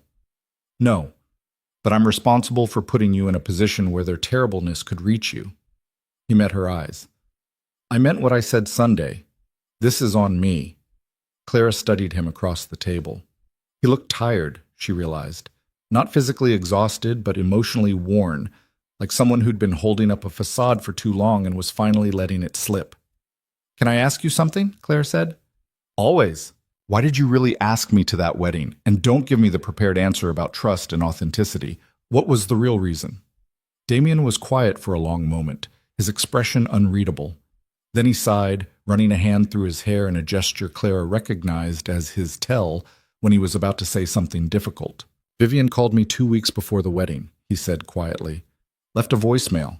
She said she hoped I'd come, hoped I'd moved on, hoped there were no hard feelings. But underneath all that politeness was this smug certainty that I was still broken from her leaving, that I'd show up alone and diminished, proof that she'd made the right choice. And you wanted to prove her wrong. I wanted to prove to myself that she was wrong. Damien looked down at his plate. For 18 months, I told myself I was fine, that Emma and I were better off without someone who didn't want to be a parent, that Vivian leaving was a blessing, but hearing her voice, hearing that assumption that I was still damaged, he trailed off. You needed to prove you'd moved on. I needed to prove I was capable of trust again, and you were the only person who made that feel possible. Damien's eyes met hers. You showed up every day, took care of my home, played with my daughter, and never once asked for more than fair payment and basic respect.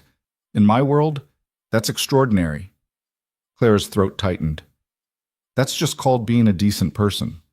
Exactly, and I'd almost forgotten what that looked like. The moment stretched between them, weighted with things neither of them seemed ready to name.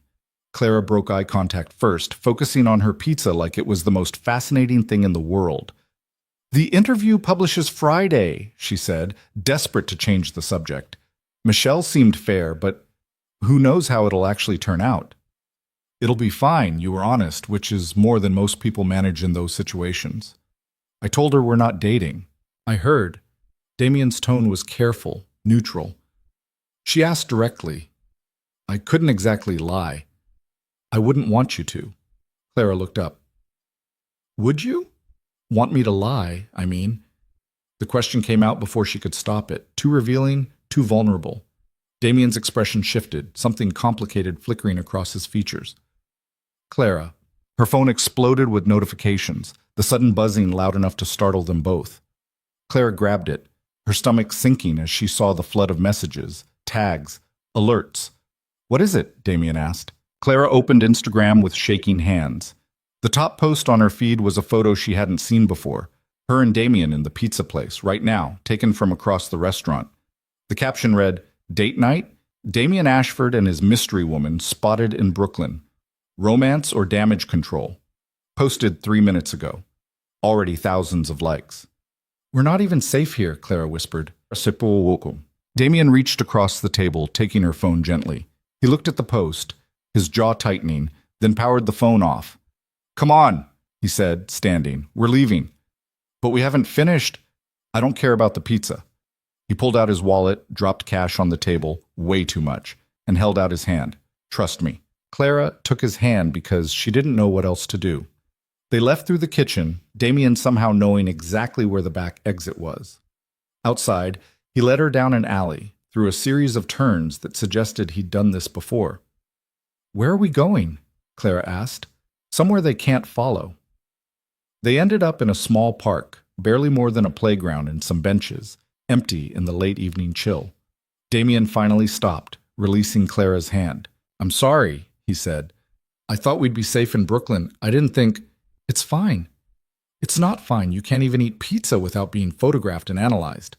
Damien's frustration was evident now, the careful control slipping. This is exactly what I was trying to protect you from. You can't protect me from public interest, not when you're the one generating it. The words came out harsher than Clara intended. Damien flinched like she'd struck him. You're right, he said quietly. As long as you're associated with me, you'll be a target. The only way to make this stop is to put distance between us. Clara's chest tightened. Is that what you want? What I want doesn't matter. This is about what's best for you. Don't do that. Clara stepped closer.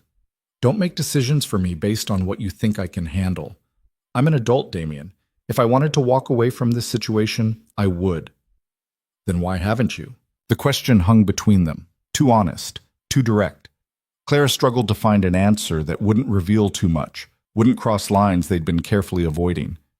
Because, she said finally, someone has to make sure Emma's stuffed animals get tucked in properly. It was a deflection, a joke to break the tension. But Damien didn't smile. Clara, his voice was rough. I need to know if being around me, around Emma, around this whole mess, is hurting you more than helping. It's complicated. I know it's complicated. No, I mean, it's actually complicated, not rich people problems complicated, real complicated. Clara wrapped her arms around herself against the cold. A week ago, my biggest concern was making rent. Now I'm viral, being interviewed, photographed eating pizza. My entire life has been turned inside out. And the strangest part is that some of it, not the public stuff, but some of it, doesn't feel terrible. What parts? Clara hesitated. This was dangerous territory, the kind of honesty that changed things. But she was tired of being careful, tired of pretending. The parts where Emma shows me her drawings. The parts where you trust me enough to be honest instead of polished. The parts where I feel like maybe I'm not just surviving but actually living. She met his eyes. Those parts don't feel terrible at all. Damien closed the distance between them in 2 steps. For a terrifying, exhilarating moment, Clara thought he might kiss her. Instead, he took her hands in his grip warm and steady. "I'm going to fix this," he said firmly. "The publicity, the attention, all of it. I'll release a statement clarifying our relationship, shut down the speculation, give them something else to focus on. By next week, you'll be old news." And if I don't want to be old news? The question surprised them both. Damien stared at her, something like hope flickering in his expression. "What do you want?" he asked quietly. Clara didn't have an answer. She wanted impossible things: privacy and visibility, independence and connection, her old life back and this new life forward. She wanted to stop being afraid of wanting things at all. "I don't know," she admitted, "but I know I'm tired of running from it." She ought. Damien's hands tightened around hers. "Then we'll figure it out together. No more decisions made for you, no more protective distance. We face whatever comes next as a team." A team? If that's what you want. Clara thought about Vivian's cruelty, the viral videos, the interview waiting to publish. She thought about Emma's laughter and mediocre pizza, and the way Damien looked at her like she was worth protecting. She thought about the woman she'd been a week ago and the woman she was becoming. "Yeah," she said, "I want that." They stood there in the empty park, hands clasped, breath fogging in the cold air. Somewhere across the city, people were posting and commenting and speculating about their relationship. Let them. Clara was done apologizing for existing in spaces where people thought she didn't belong. The interview published Friday morning at 6 a.m. Clara woke to her phone vibrating off the nightstand, messages flooding in from numbers she didn't recognize. She ignored them all and opened the article with shaking hands. The headline read, "Clara Bennett on viral fame, class warfare, and why she's done apologizing." Michelle had done good work. The piece was fair, nuanced, letting Clara's words speak for themselves without editorial judgment. There were no secret revelations, no manufactured drama, just Clara's story, told honestly. The response was immediate and overwhelming. By noon, the article had been shared 500,000 times. Think pieces sprouted across the internet, some praising Clara's dignity, others criticizing her for seeking attention, most landing somewhere in the messy middle of human complexity. Clara's phone rang. Damien. "Have you seen the reactions?" he asked. "Some of them. People love you. People are writing essays about class consciousness using me as an example. That's not the same as love." "Close enough." She could hear the smile in his voice. "How are you holding up?" "Ask me again in a week when I can leave my apartment without being recognized." "About that." Damien paused. "There's going to be a response from Vivian.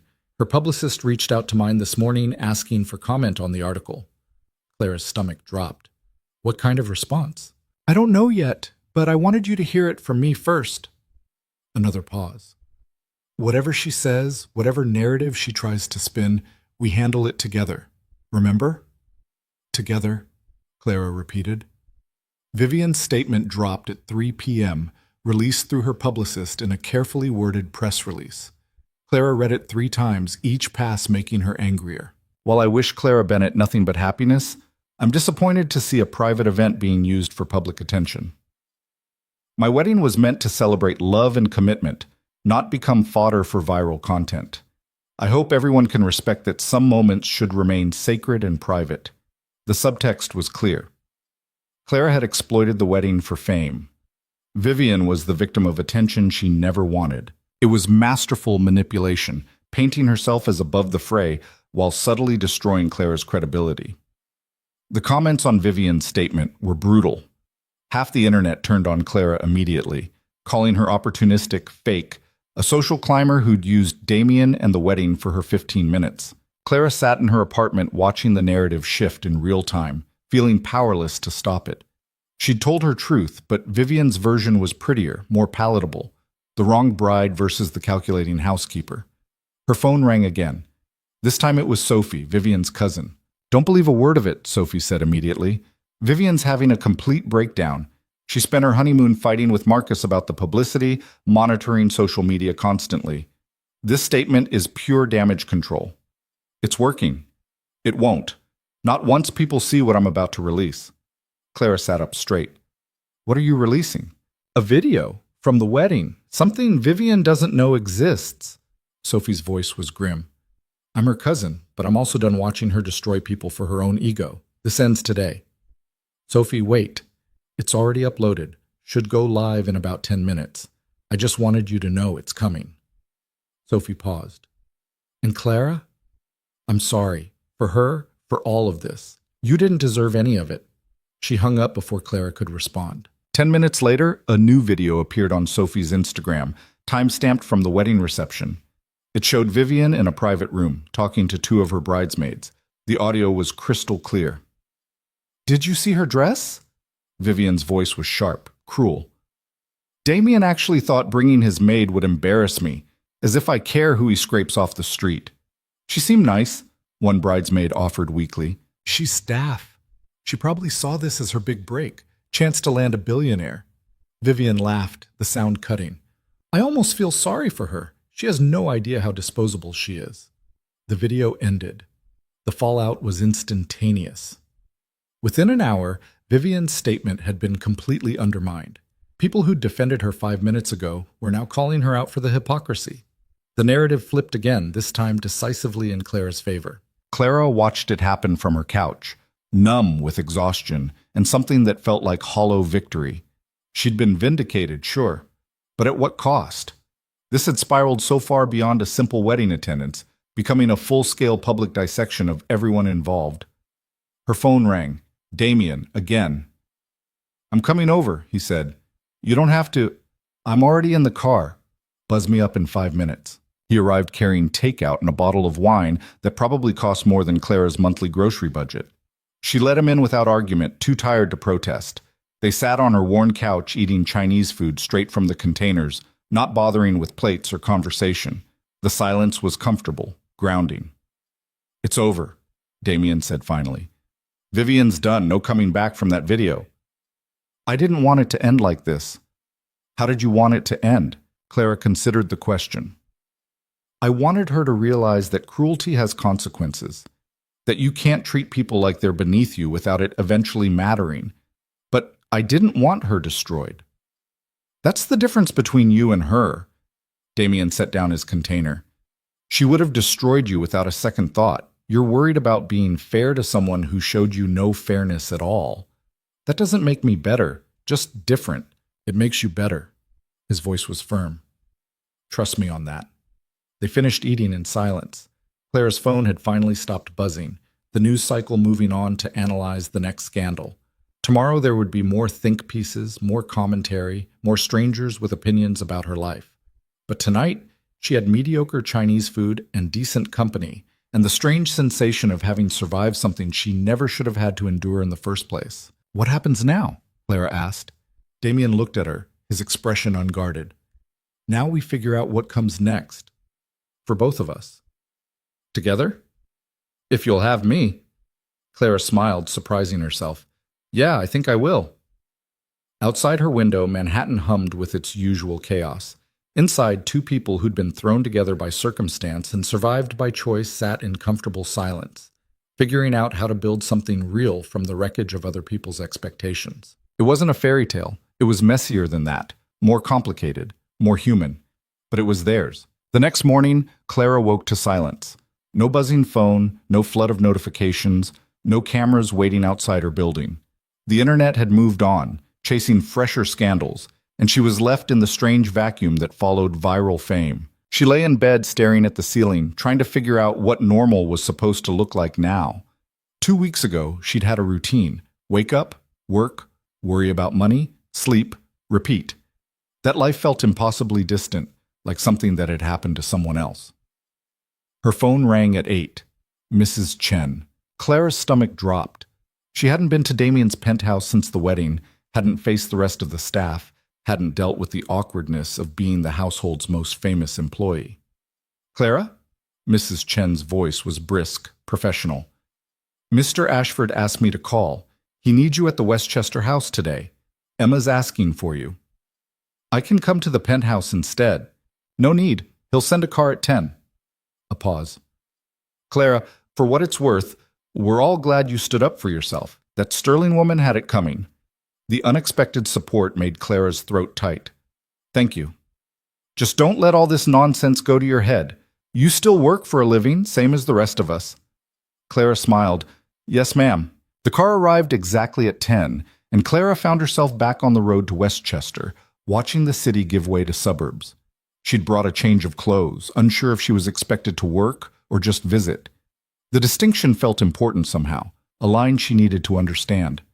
When she arrived, Emma was waiting on the front steps despite the cold, bundled in a purple coat that was slightly too big.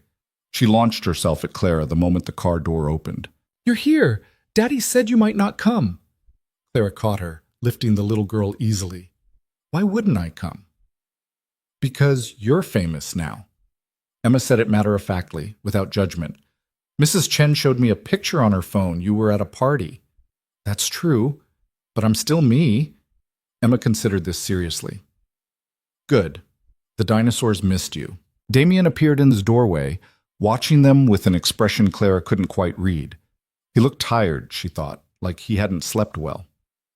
"Clara," he said, "thank you for coming. You make it sound like I had a choice." She set Emma down, and the girl immediately grabbed her hand. "You always have a choice." Damien's voice was careful, deliberate. "I wanted to make sure you knew that." Emma tugged on Clara's hand. "Come see my new puzzle. It has 100 pieces, and I did almost 10 of them by myself." Clara let herself be pulled inside, into the familiar chaos of Emma's presence. The house felt different today, warmer somehow, less like a workplace and more like somewhere she actually belonged. They spent the morning on the floor of Emma's playroom, working on the puzzle, a cartoon map of the world with animals in improbable places. Emma provided running commentary on each piece, creating elaborate stories about the penguin who wanted to visit the desert and the elephant who was secretly a princess. Damien appeared periodically, ostensibly checking on them, but mostly just watching. Clara caught him studying her several times, his expression thoughtful. Around noon, Emma announced she was hungry and disappeared toward the kitchen with the single-minded determination of a 3-year-old on a mission. Clara started to follow, but Damien stopped her. "Let Mrs. Chen handle lunch. I want to talk to you." Clara's stomach tightened. "That sounds ominous." "It's not, I promise." He gestured toward his office. "Just a conversation." The office was all windows and clean lines, overlooking the snow-covered garden. Damien closed the door behind them, and suddenly the space felt too small, too intimate. "I owe you an apology," he said without preamble. "For what?" "For all of it. The wedding, the publicity, dragging you into my mess with Vivian." He moved to the window, his back to her. "I told myself I was helping you, giving you agency in this situation, but really I was using you to prove a point to my ex-fiancé." "I know." Clara's voice was quiet. "I knew that from the beginning." Damien turned, surprise flickering across his face. "Then why did you agree to go?" "Because I wanted to prove a point, too." Clara moved closer, her honesty feeling dangerous. "I've spent my entire life being invisible, being dismissed, being told that people like me don't matter in spaces like that. Going to that wedding, standing next to you, refusing to apologize for existing, it felt like finally mattering, even if it was just for one night. You always mattered. Not to people like Vivian Sterling. Not to that entire room full of wealth and judgment." Clara's hands twisted together. "But I mattered to myself that night. For the first time in a long time, I wasn't ashamed of who I am or where I come from." Damien closed the distance between them in 3 steps. "You should never be ashamed, not for a single second. Easy for you to say. You've never had to choose between paying rent and buying groceries." "You're right, I haven't." His voice dropped. "But I've had to choose between maintaining appearances and being honest about what I actually need. I've had to perform stability while falling apart after Vivian left. I've had to pretend Emma wasn't affected by her mother abandoning her before she was even born." He paused. Different struggles, Clara, not easier ones. She'd never thought about it that way. She'd assumed wealth insulated people from real pain, made their problems trivial. But looking at Damien now, at the lines around his eyes, the tension in his shoulders, she saw someone who'd been performing strength for so long, he'd almost forgotten what it felt like to actually be strong. "I'm sorry," Clara said, "for assuming your life was easy just because it's expensive. And I'm sorry for assuming you'd be okay with public scrutiny just because you handled Vivian so well." Damien's hand lifted, hovering near her face but not quite touching. "I should have protected you better." "I don't need protection, I need partnership." "Then that's what you'll get." His hand finally made contact, fingers gentle against her jaw. "If you still want it after everything that's happened." Clara's breath caught. This was the moment, she realized, the place where everything could change or stay safely the same. She could step back, maintain professional distance, keep her job and her boundaries intact. Or she could lean into this terrifying possibility and see where it led. Emma called from downstairs, her voice cutting through the moment. "Clara, lunch is ready, and Mrs. Chen made grilled cheese." Damien's hand dropped. The moment shattered. Clara stepped back, her heart hammering. "We should go," she said. "Clara, later. We can talk about this later." She moved toward the door, needing distance, needing air. Right now, there's a 3-year-old who thinks grilled cheese is the height of cuisine, and I'm not going to disappoint her. Lunch was chaotic in the way only meals with small children could be. Emma insisted on cutting her sandwich into increasingly smaller pieces until she basically had cheese-flavored confetti. Mrs. Chen watched with resigned amusement, occasionally redirecting the destruction. Clara felt Damien watching her throughout the meal, his attention heavy and consistent. Every time she looked up, his eyes were on her like he was trying to solve an equation he couldn't quite work out. After lunch, Emma demanded a trip to the backyard despite the cold. She wanted to build a snowman, she announced, and needed Clara's help because Daddy always made them too perfect. "That's not possible," Damien protested. "You can't make a snowman too perfect." "Yes, you can," Emma insisted. "Clara makes them wonky. They're better." So Clara bundled into a borrowed coat and spent the afternoon building intentionally imperfect snowmen while Damien watched from the kitchen window. Emma added sticks for arms at odd angles and declared each creation a masterpiece. "This one's name is Steve," Emma announced, patting the lopsided snow structure. "He's a prince." "Steve the prince?" Clara asked, trying not to laugh. "Uh-huh. And he's looking for someone to marry, but everyone's mean to him because he's wonky." Clara's smile faded. She glanced toward the house where Damien was still visible through the window. "Being wonky doesn't make someone less valuable," Clara said carefully. "Sometimes the wonky ones are the most interesting." "That's what I think too." Emma stuck a carrot nose in at an angle that defied physics. "There. Perfect." By the time they came inside, Clara's fingers were numb and her cheeks hurt from smiling. Emma was yawning, the afternoon's activities catching up with her. "Nap time," Damien announced, scooping up his daughter. "I'm not tired," Emma protested, even as her eyes drooped. "Just a quick rest. Clara will still be here when you wake up." Emma looked at Clara with sudden worry. "Promise?" The question hit harder than it should have. Clara crouched down to Emma's level. "I promise. I'm not going anywhere." Damien carried Emma upstairs, and Clara was left alone in the living room, surrounded by wealth and comfort that still didn't quite feel like hers to occupy. She wandered to the window, looking out at the wonky snowmen dotting the yard. "She adores you, you know." Clara turned to find Damien standing in the doorway. "She's easy to adore back." "It's more than that." He moved into the room, his expression serious. "Emma hasn't bonded with anyone since Vivian left. She's polite with the nannies, obedient with Mrs. Chen, but she doesn't connect. Not until you." "I'm just honest with her. Kids can tell when you're performing." "Exactly." Damien sat on the couch, suddenly looking exhausted. "Everyone performs around Emma. They're careful, walking on eggshells because they know her mother abandoned her. They treat her like she's fragile." He looked up at Clara. "You treat her like she's a person. She is a person." "I know, but most people forget that." He patted the couch next to him. "Sit. Please, we need to finish the conversation we started earlier." Clara's heart rate picked up, but she sat, keeping a careful distance between them. What conversation? The one about what happens next. Between us. Damien turned to face her fully. Clara, I need to be completely honest with you about something, and I need you to hear me out before you respond. Okay. When Vivian left, I told myself I was done with relationships, that I'd focus on Emma, on work, on building a stable life for my daughter. Romance was off the table indefinitely.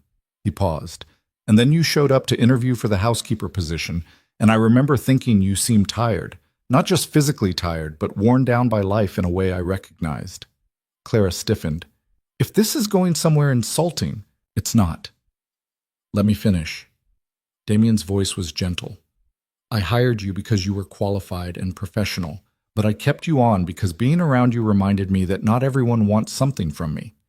You showed up, did your job, played with Emma, and left. You never asked questions about my money or my connections or my past. You just existed in my space without trying to occupy more of it than you were entitled to. I'm still not sure where this is going.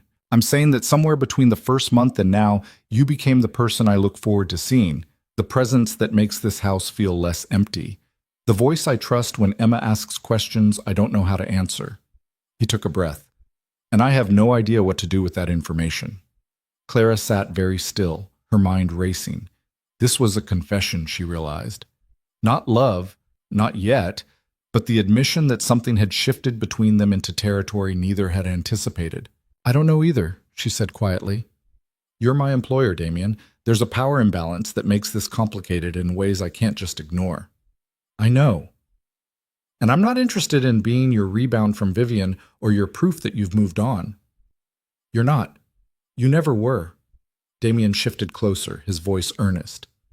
If anything, you're proof that I never really knew what I needed until it showed up in a gray dress asking if I wanted the windows cleaned. Despite everything, Clara smiled.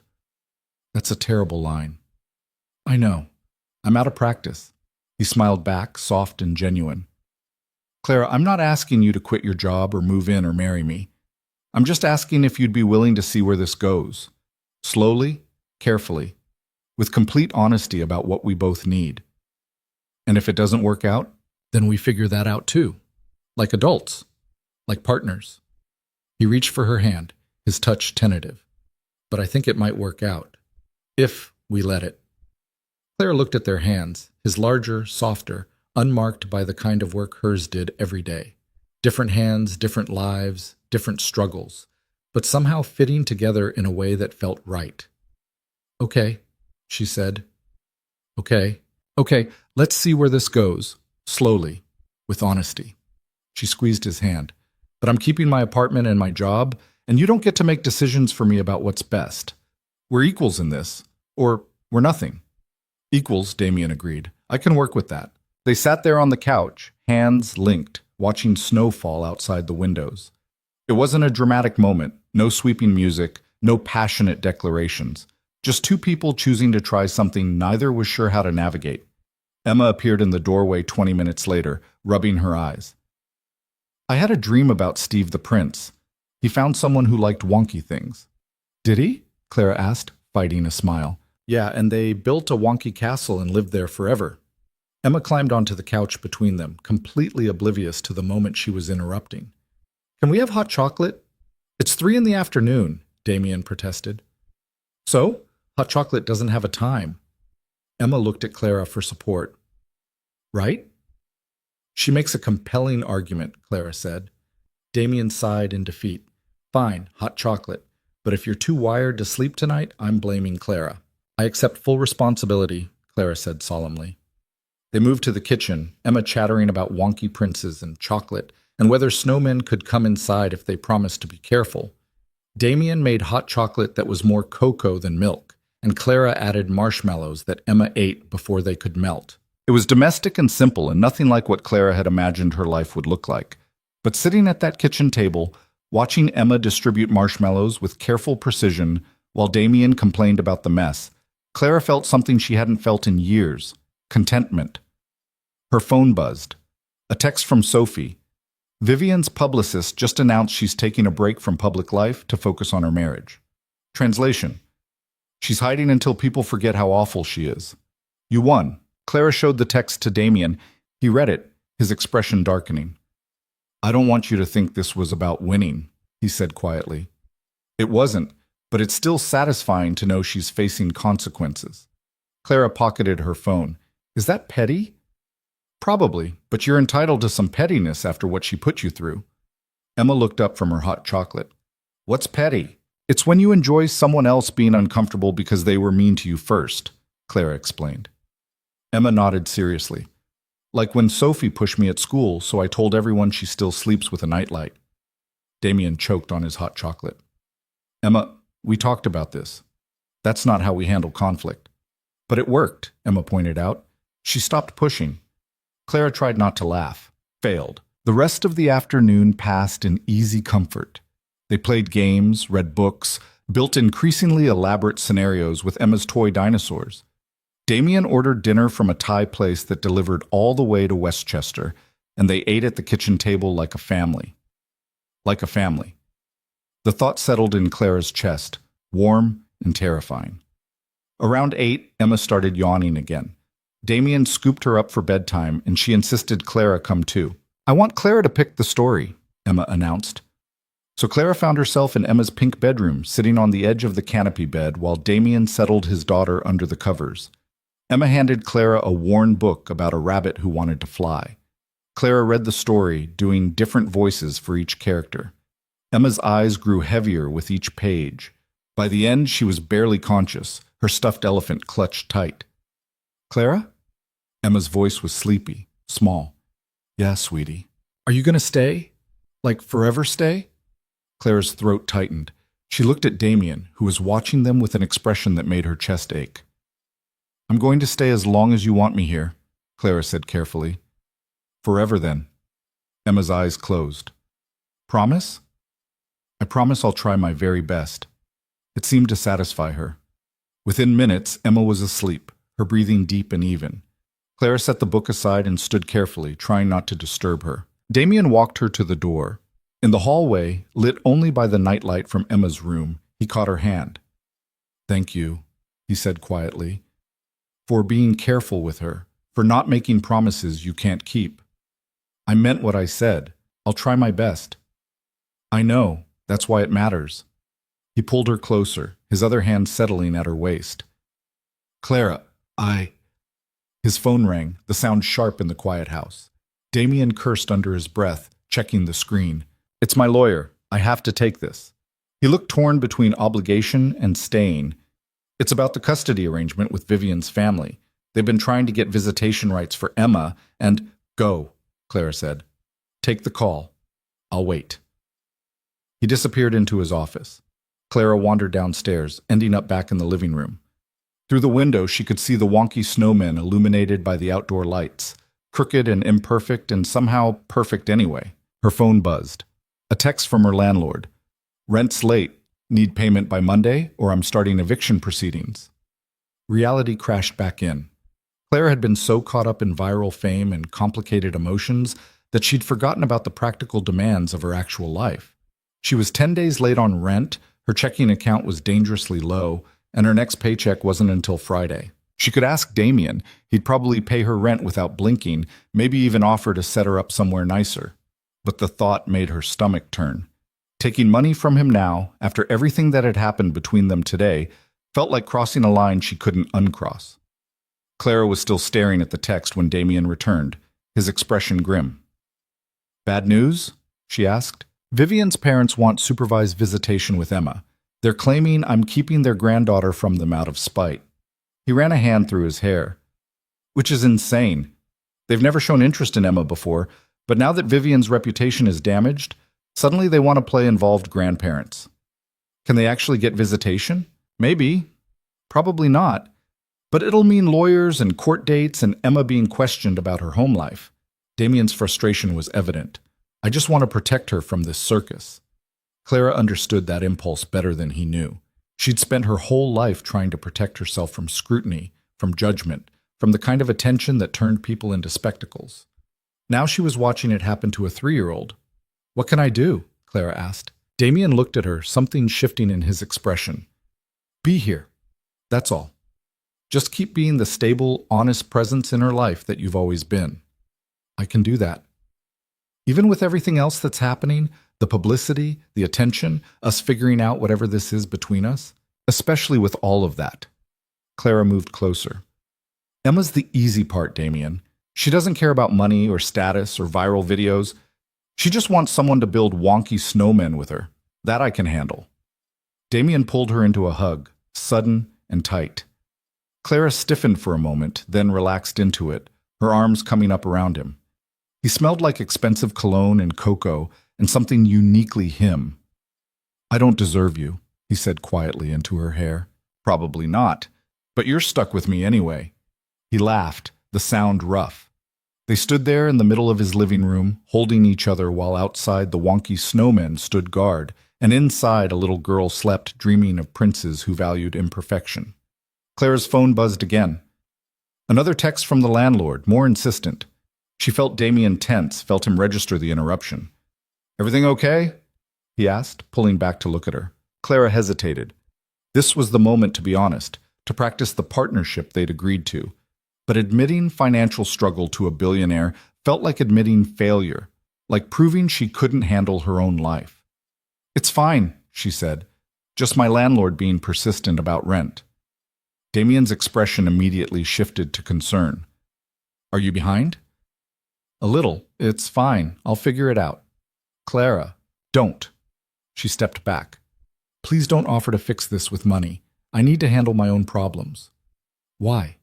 When I could easily... Because that's not what partners do. Partners don't rescue each other. They support each other while each person handles their own stuff. Clara's voice was firm. I got myself into this situation by spending money on interview clothes and taking time off work. I'll get myself out. Damien looked like he wanted to argue, but something in Clara's expression stopped him. At least let me give you an advance on your salary. You've been working here for months. You're entitled to... That's different, Clara interrupted. That's earned money, not charity. Fine, an advance. I'll have it transferred tonight.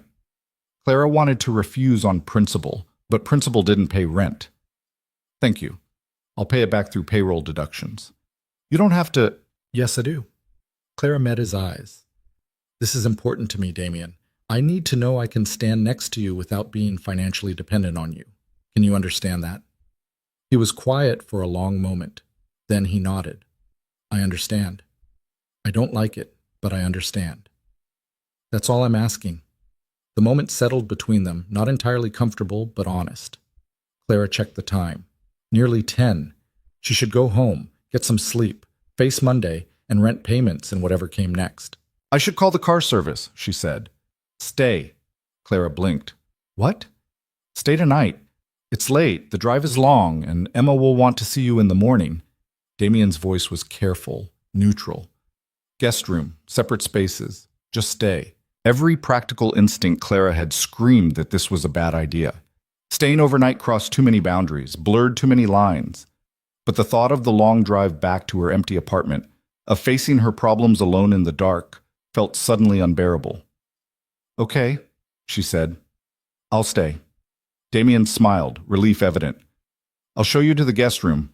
There's a bathroom attached, and I'll get you something to sleep in. The guest room was larger than Clara's entire apartment, with a king-size bed and windows overlooking the garden. Damien provided pajamas, his, soft and enormous on her, and left her alone with assurances that she should take whatever she needed from the bathroom. Clara changed, washed her face, and climbed into the most comfortable bed she'd ever experienced. The sheets were Egyptian cotton, the pillows perfectly firm, and despite everything that had happened in the past 2 weeks, she fell asleep within minutes. She woke to sunlight streaming through unfamiliar windows and the sound of small footsteps in the hallway. Before she could orient herself, Emma burst into the room. You stayed! Emma launched herself onto the bed. Daddy said you might leave in the night, but you stayed! Clara caught her, pulling the excited child into a hug. I told you I would. I know, but grown-ups lie sometimes. Mommy lied. Emma said it without apparent pain, just stating a fact. Clara's chest tightened. I'm not your mommy, Emma, but I try really hard not to lie to you. I know. Emma settled against her. That's why I like you better. Damien appeared in the doorway holding 2 mugs of coffee. Emma, you're not supposed to jump on guests. Clara's not a guest. She's Clara. Emma said it like the distinction was obvious. Damien met Clara's eyes over his daughter's head, and something passed between them.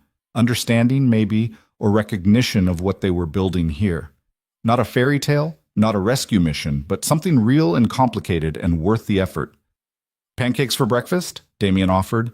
Only if Clara makes them, Emma insisted. Yours are still bad. My pancakes are fine.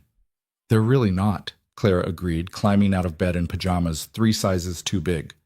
The 3 of them headed downstairs, Emma chattering about what they should do today, Damien defending his pancake-making abilities, Clara caught between 2 worlds that were slowly becoming one. Outside, the wonky snowmen were starting to melt in the morning sun.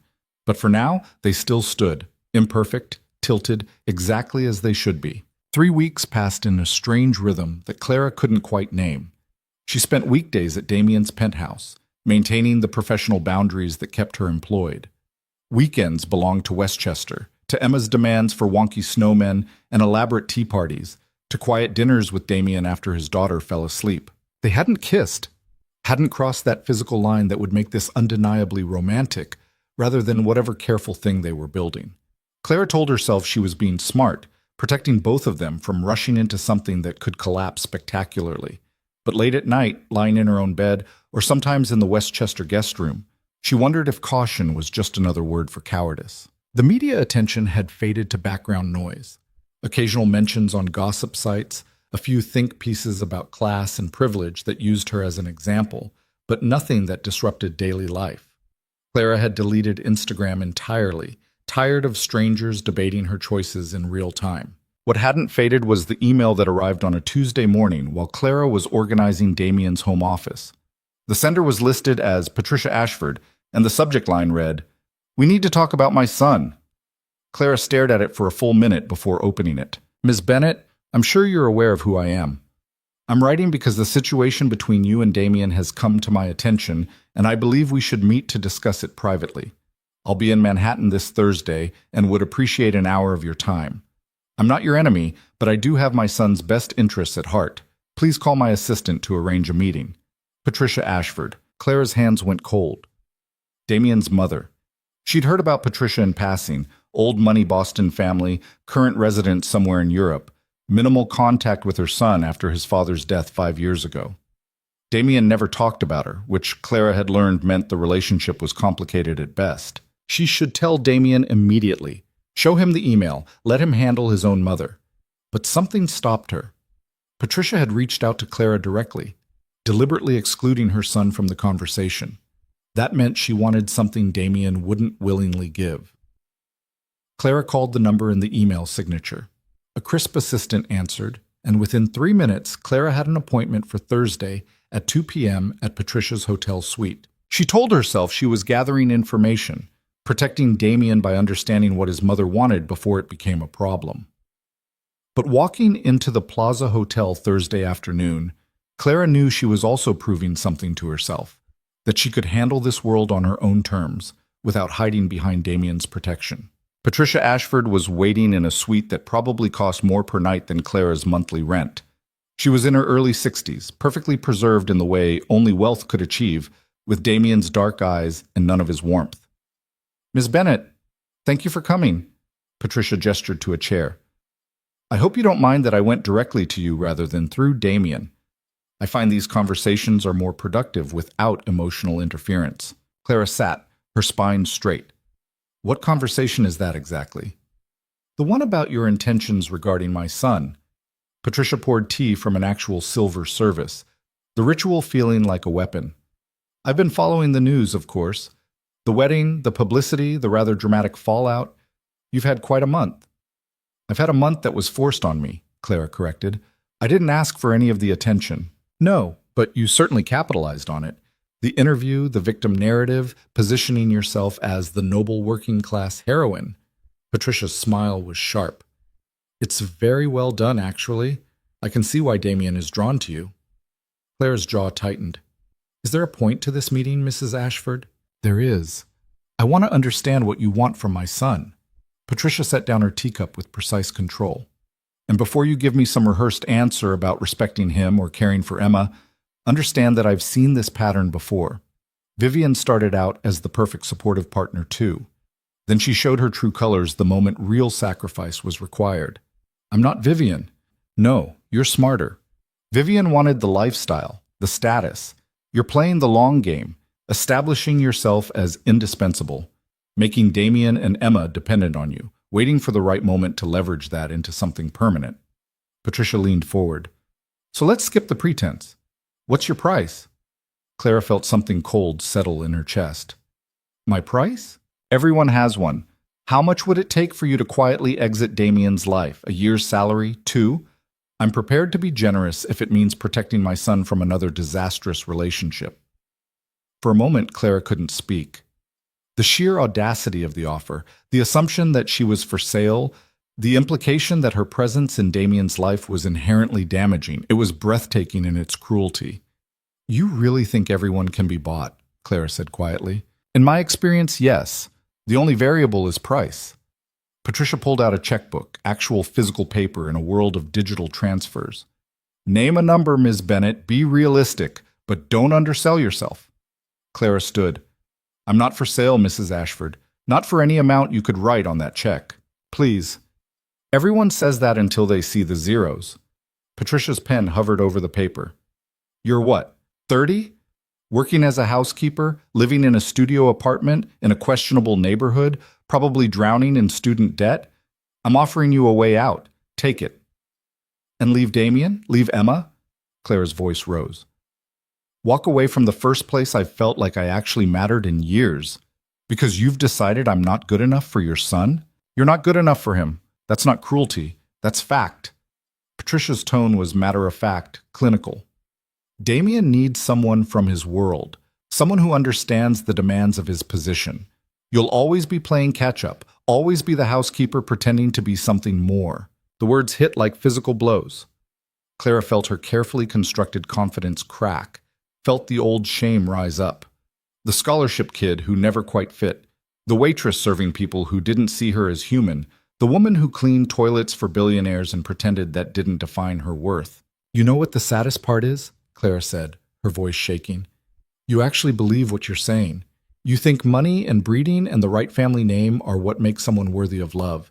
But your son already learned that lesson the hard way. Vivian had everything you're talking about, and she still walked away from Emma before she was even born.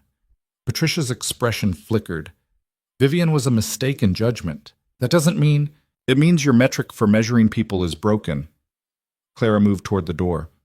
I'm not going to take your money, Mrs. Ashford. I'm not going to walk away from Damien or Emma because you've decided I'm not suitable. And I'm definitely not going to let you make me feel ashamed of who I am or where I come from. You're making a mistake. Maybe. But it's my mistake to make. Clara opened the door, then paused. For what it's worth, Damien is a better person than you're giving him credit for. He doesn't need someone from his world. He needs someone who sees him as more than his bank account and family name. I do. And no amount of money will make me pretend otherwise. She left before Patricia could respond, her hand shaking as she walked through the plaza lobby. Outside, Manhattan stretched gray and cold, and Clara stood on the sidewalk trying to remember how to breathe. Her phone rang. Damien. Clara stared at the screen, torn between answering and throwing the phone into traffic. She'd just had a confrontation with his mother, accepted no money but also made an enemy. She should tell him. Should be honest about what just happened. She answered. Hey, where are you? Mrs. Chen said you left early. I had an errand, personal stuff. The lie tasted bitter. Oh. Well, I was hoping you could swing by the penthouse. Emma's here for a few hours, and she's asking for you. A pause. Also, I just want to see you. Is that allowed? Clara's throat tightened. Yeah, that's allowed. I'll be there in 20 minutes.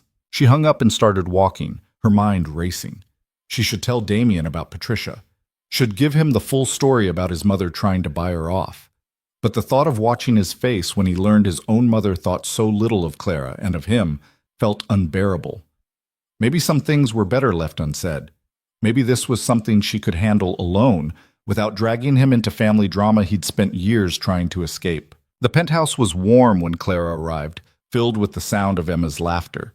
She found them in the living room, playing some elaborate game involving stuffed animals and what appeared to be a fort made of couch cushions. Clara! Emma launched herself across the room. Look, we made a castle! I see that. Very impressive. Damien looked up from where he was crouched behind a cushioned wall, and his smile made Clara's chest ache. We're under siege from the dragon bears. It's very serious. Dragon bears? They're bears who are also dragons, Emma explained with the patience of someone addressing the deeply ignorant. Obviously. Clara joined the game, pushing thoughts of Patricia and checkbooks and impossible choices to the back of her mind. For the next hour, she was just Clara, playing make-believe with a little girl who didn't care about class differences or social status or whether her father's girlfriend was appropriate. After Emma left with her nanny for a scheduled playdate, Damien and Clara were alone. He poured wine, and they settled on the couch that was still half fort, not bothering to rebuild it properly. You seem distracted, Damien observed. Everything okay? Clara considered lying again, decided against it. Your mother contacted me. Damien's entire body went rigid. What? She sent an email asking to meet. I went to see her today. Clara took a long drink of wine. She offered me money to leave you and Emma alone. Apparently I'm not suitable for the Ashford family standards. The silence that followed was profound. Damien set down his glass very carefully, like he was afraid it might shatter. She did what? Offered to pay me off. She had an actual checkbook, Damien, physical paper. Clara laughed without humor. I said no, obviously, but she made it very clear that she thinks I'm using you, that I'm playing some long con to trap a billionaire. I'm going to kill her. Damien stood, pacing. I'm actually going to kill my own mother. Please don't. The publicity would be terrible. This isn't funny, Clara. She had no right. He stopped, turning to face her. What exactly did she say to you? Clara recounted the conversation as accurately as she could, watching Damien's expression darken with each detail. When she finished, he was staring at her with something between horror and admiration. You told her no, he said. Of course I told her no. Did you think I'd take the money and disappear? No, but I also know my mother can be very persuasive when she wants something. Damien crossed back to her, taking her hands. Clara, I'm so sorry. I should have warned you she might do something like this. She pulled the same thing with Vivian, actually, but Vivian took it as validation, proof she was important enough to bribe. I'm not Vivian. I know. That's why you're still here. He lifted one of her hands to his lips, the gesture sending heat through Clara's entire body. Thank you for telling me, and for standing your ground, though I wish you'd called me from the plaza so I could have told my mother exactly where she could put her checkbook. Clara smiled despite herself. I handled it. You did more than handle it. You defended us. Both of us. Damien's grip tightened. Clara, I need you to understand something. My mother's opinion doesn't matter. It hasn't mattered since I was 18 and she told me business school was more important than my father's funeral. What matters is what we're building here. You, me, Emma. That's real. Everything else is noise. Your mother doesn't think it's real. My mother thinks money and breeding are the only things that matter. She's been wrong about everything important in her life. Why would she be right about this? Clara wanted to believe that, wanted to trust that what they had could survive the weight of outside judgment and family disapproval, but Patricia's words had burrowed under her skin, finding the insecurities Clara thought she'd overcome. What if she's right, though? Clara asked quietly. Not about me using you, but about me not being enough. What if Emma grows up and realizes her father's girlfriend used to clean his toilet? What if your business associates can't take you seriously because I don't know which fork to use at fancy dinners? Damien cupped her face in his hands, forcing her to meet his eyes. First, you've never cleaned my toilet. That's Mrs. Chen's domain. Second, I don't care which fork you use. Third, Emma adores you specifically because you're real with her. And fourth, any business associate who judges me based on who I'm with is someone I don't want to work with anyway. That's easy to say when you have enough money to not care about consequences. You're right. It is easy for me. Damien's voice softened. But Clara, you walked into Vivian Sterling's wedding wearing borrowed jewelry and stood your ground in front of 400 people who wanted to see you fail. You gave an interview knowing the internet would tear you apart and did it anyway. You just told my mother, one of the most intimidating women in Manhattan social circles, to take her money and leave. You've never taken the easy route. Why would you start now? Clara felt tears prick her eyes. Because I'm tired. I'm tired of fighting for respect, for space, for the right to exist in places people think I don't belong. And I'm scared that one day you'll wake up and realize your mother was right, that I'm just the housekeeper you felt sorry for. Hey! Damien pulled her close, and Clara let herself collapse against him. You're not the housekeeper I felt sorry for. You're the woman who makes Emma laugh, the person who calls me out when I'm being ridiculous. The only voice in my life that isn't trying to sell me something or manage me or use me for connections. He pressed his lips to her forehead. You're Clara, and that's more than enough. They stayed like that for a long time, Clara crying quietly while Damien held her, until the tears ran out and only exhaustion remained. I should go, Clara said finally, pulling back. It's late, and I have work tomorrow. Stay tonight, please. Damien's voice was soft. Not in the guest room. Here. With me. Clara's breath caught. Damien, I'm not asking for anything you're not ready to give. I just want you close. Want to know you're okay. His thumb brushed across her cheek, catching a remaining tear. Please. Clara should say no. Should maintain boundaries, keep some professional distance. But she was so tired of being alone, of carrying everything by herself. Okay, she whispered. They moved to his bedroom, a space Clara had cleaned dozens of times but never occupied. Damien gave her clothes to sleep in, disappeared to give her privacy to change.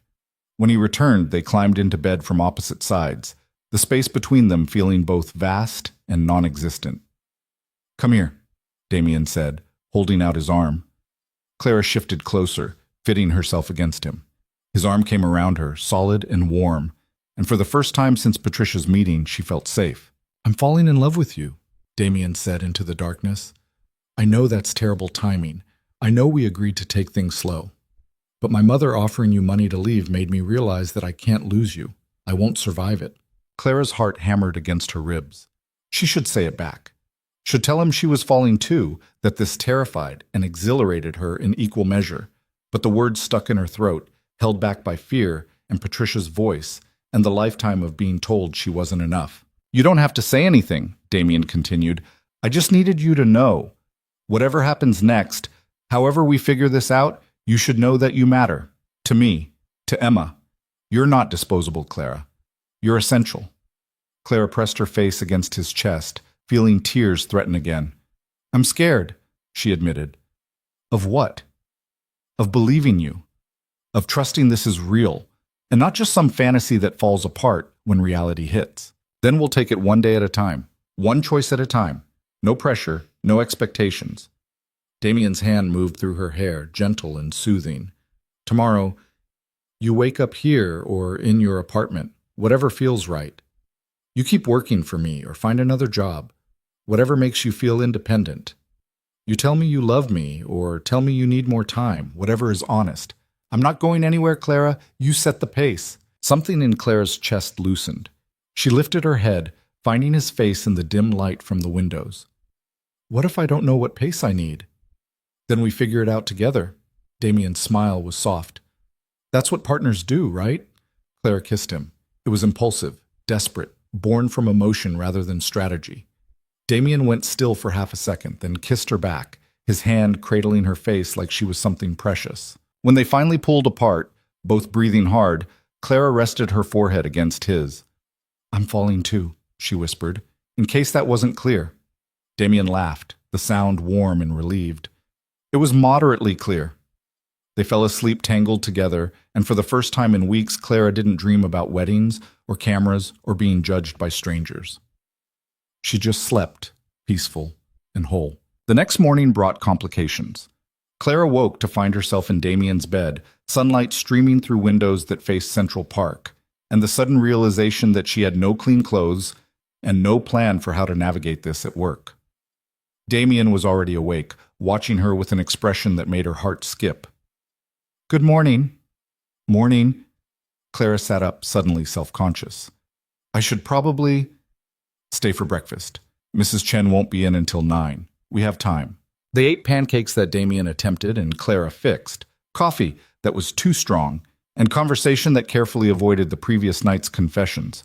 It felt domestic and right and terrifying. At 8:30, Clara's phone rang. An unknown number.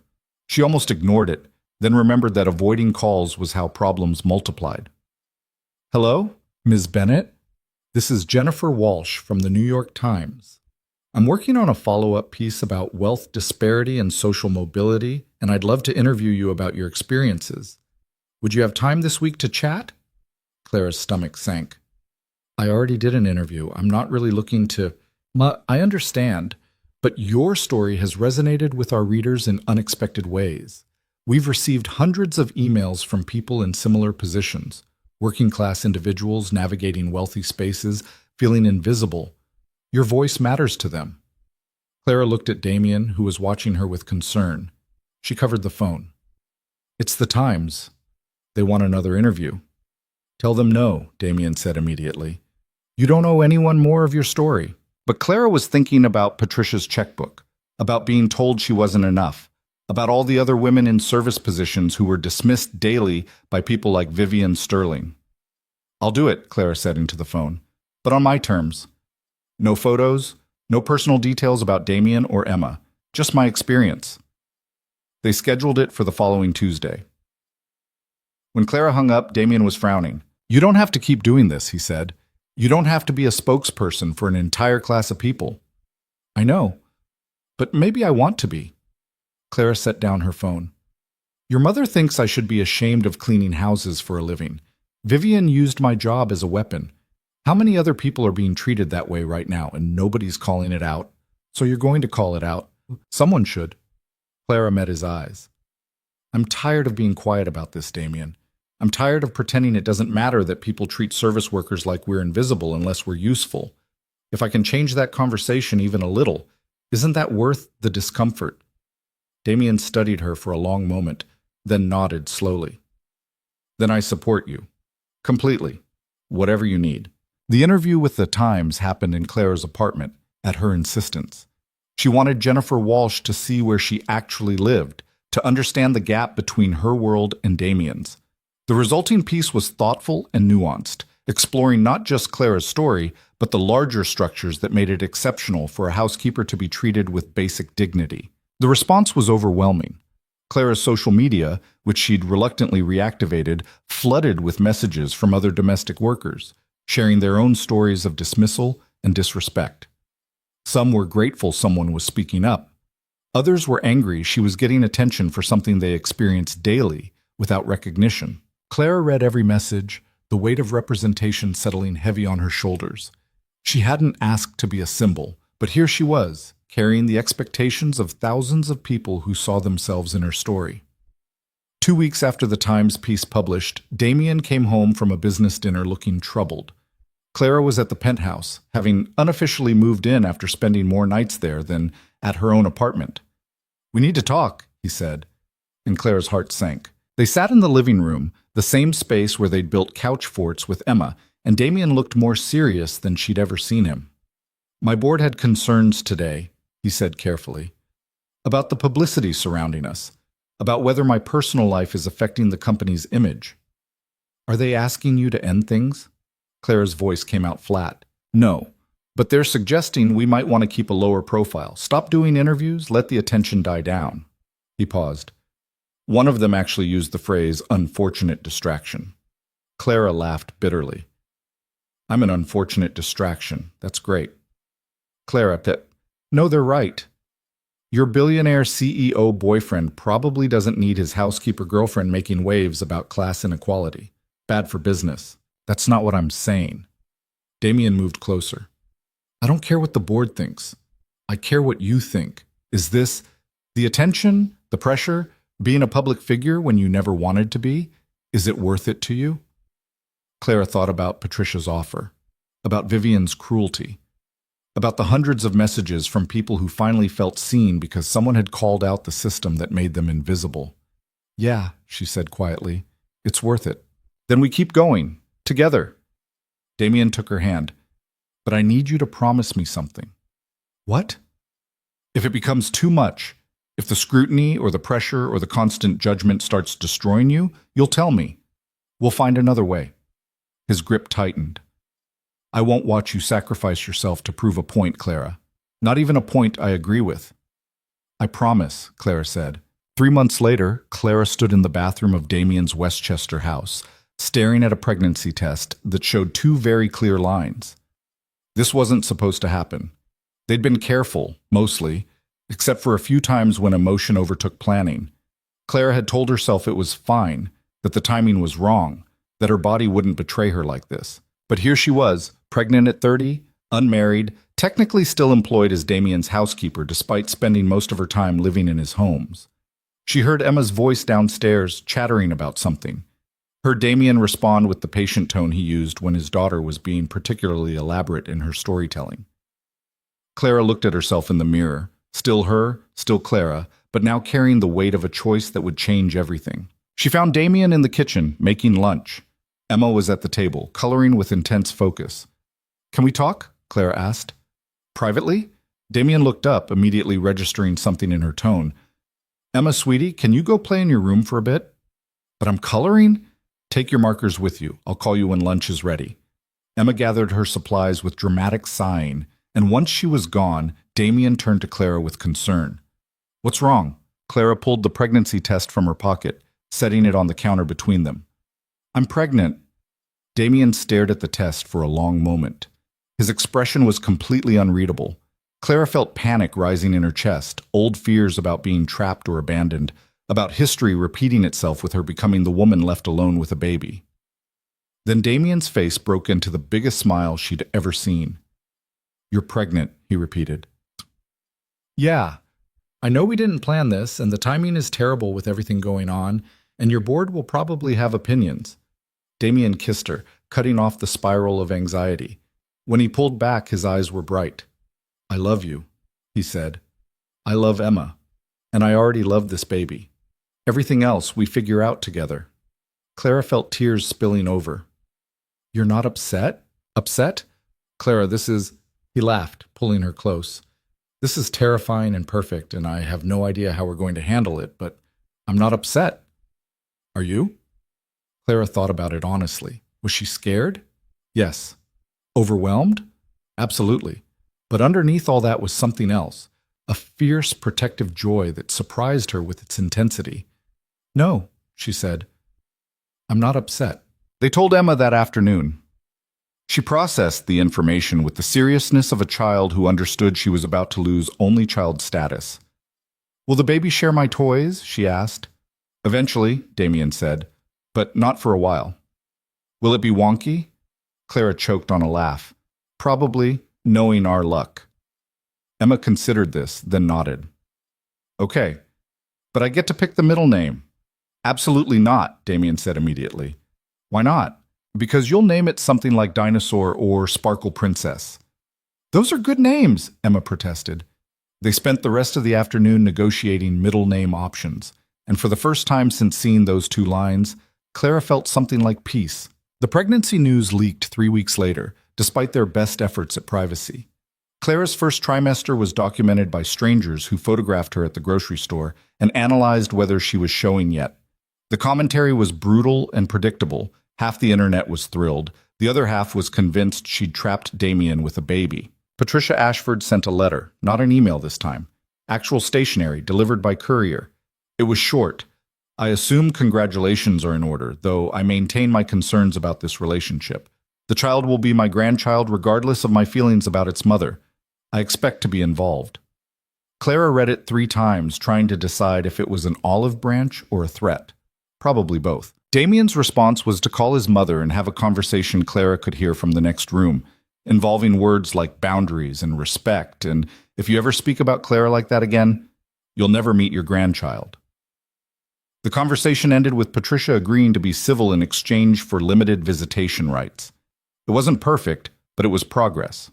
The pregnancy was difficult.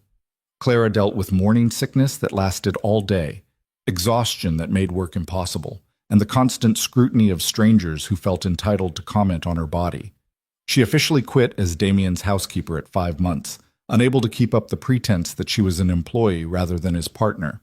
The media had a field day with that too. Damien proposed on a random Tuesday evening when Clara was 7 months pregnant, wearing his sweatpants and eating ice cream straight from the container. There was no grand gesture, no elaborate setup. Just him, on his knees in their living room, holding a ring that was beautiful but not ostentatious. "Marry me," he said. "Not because of the baby, not because of what anyone thinks, just because I love you and I want to spend the rest of my life building wonky snowmen and eating terrible pizza and fighting about pancake techniques." Clara, crying and laughing and hormonal, said yes. They married quietly at City Hall 2 weeks later, with Emma as their only witness. She wore a purple dress and took her ring-bearer duties very seriously, presenting them with plastic rings from a toy set because, as she informed them, real rings are too slippery. The baby came in early August, a girl they named Sarah.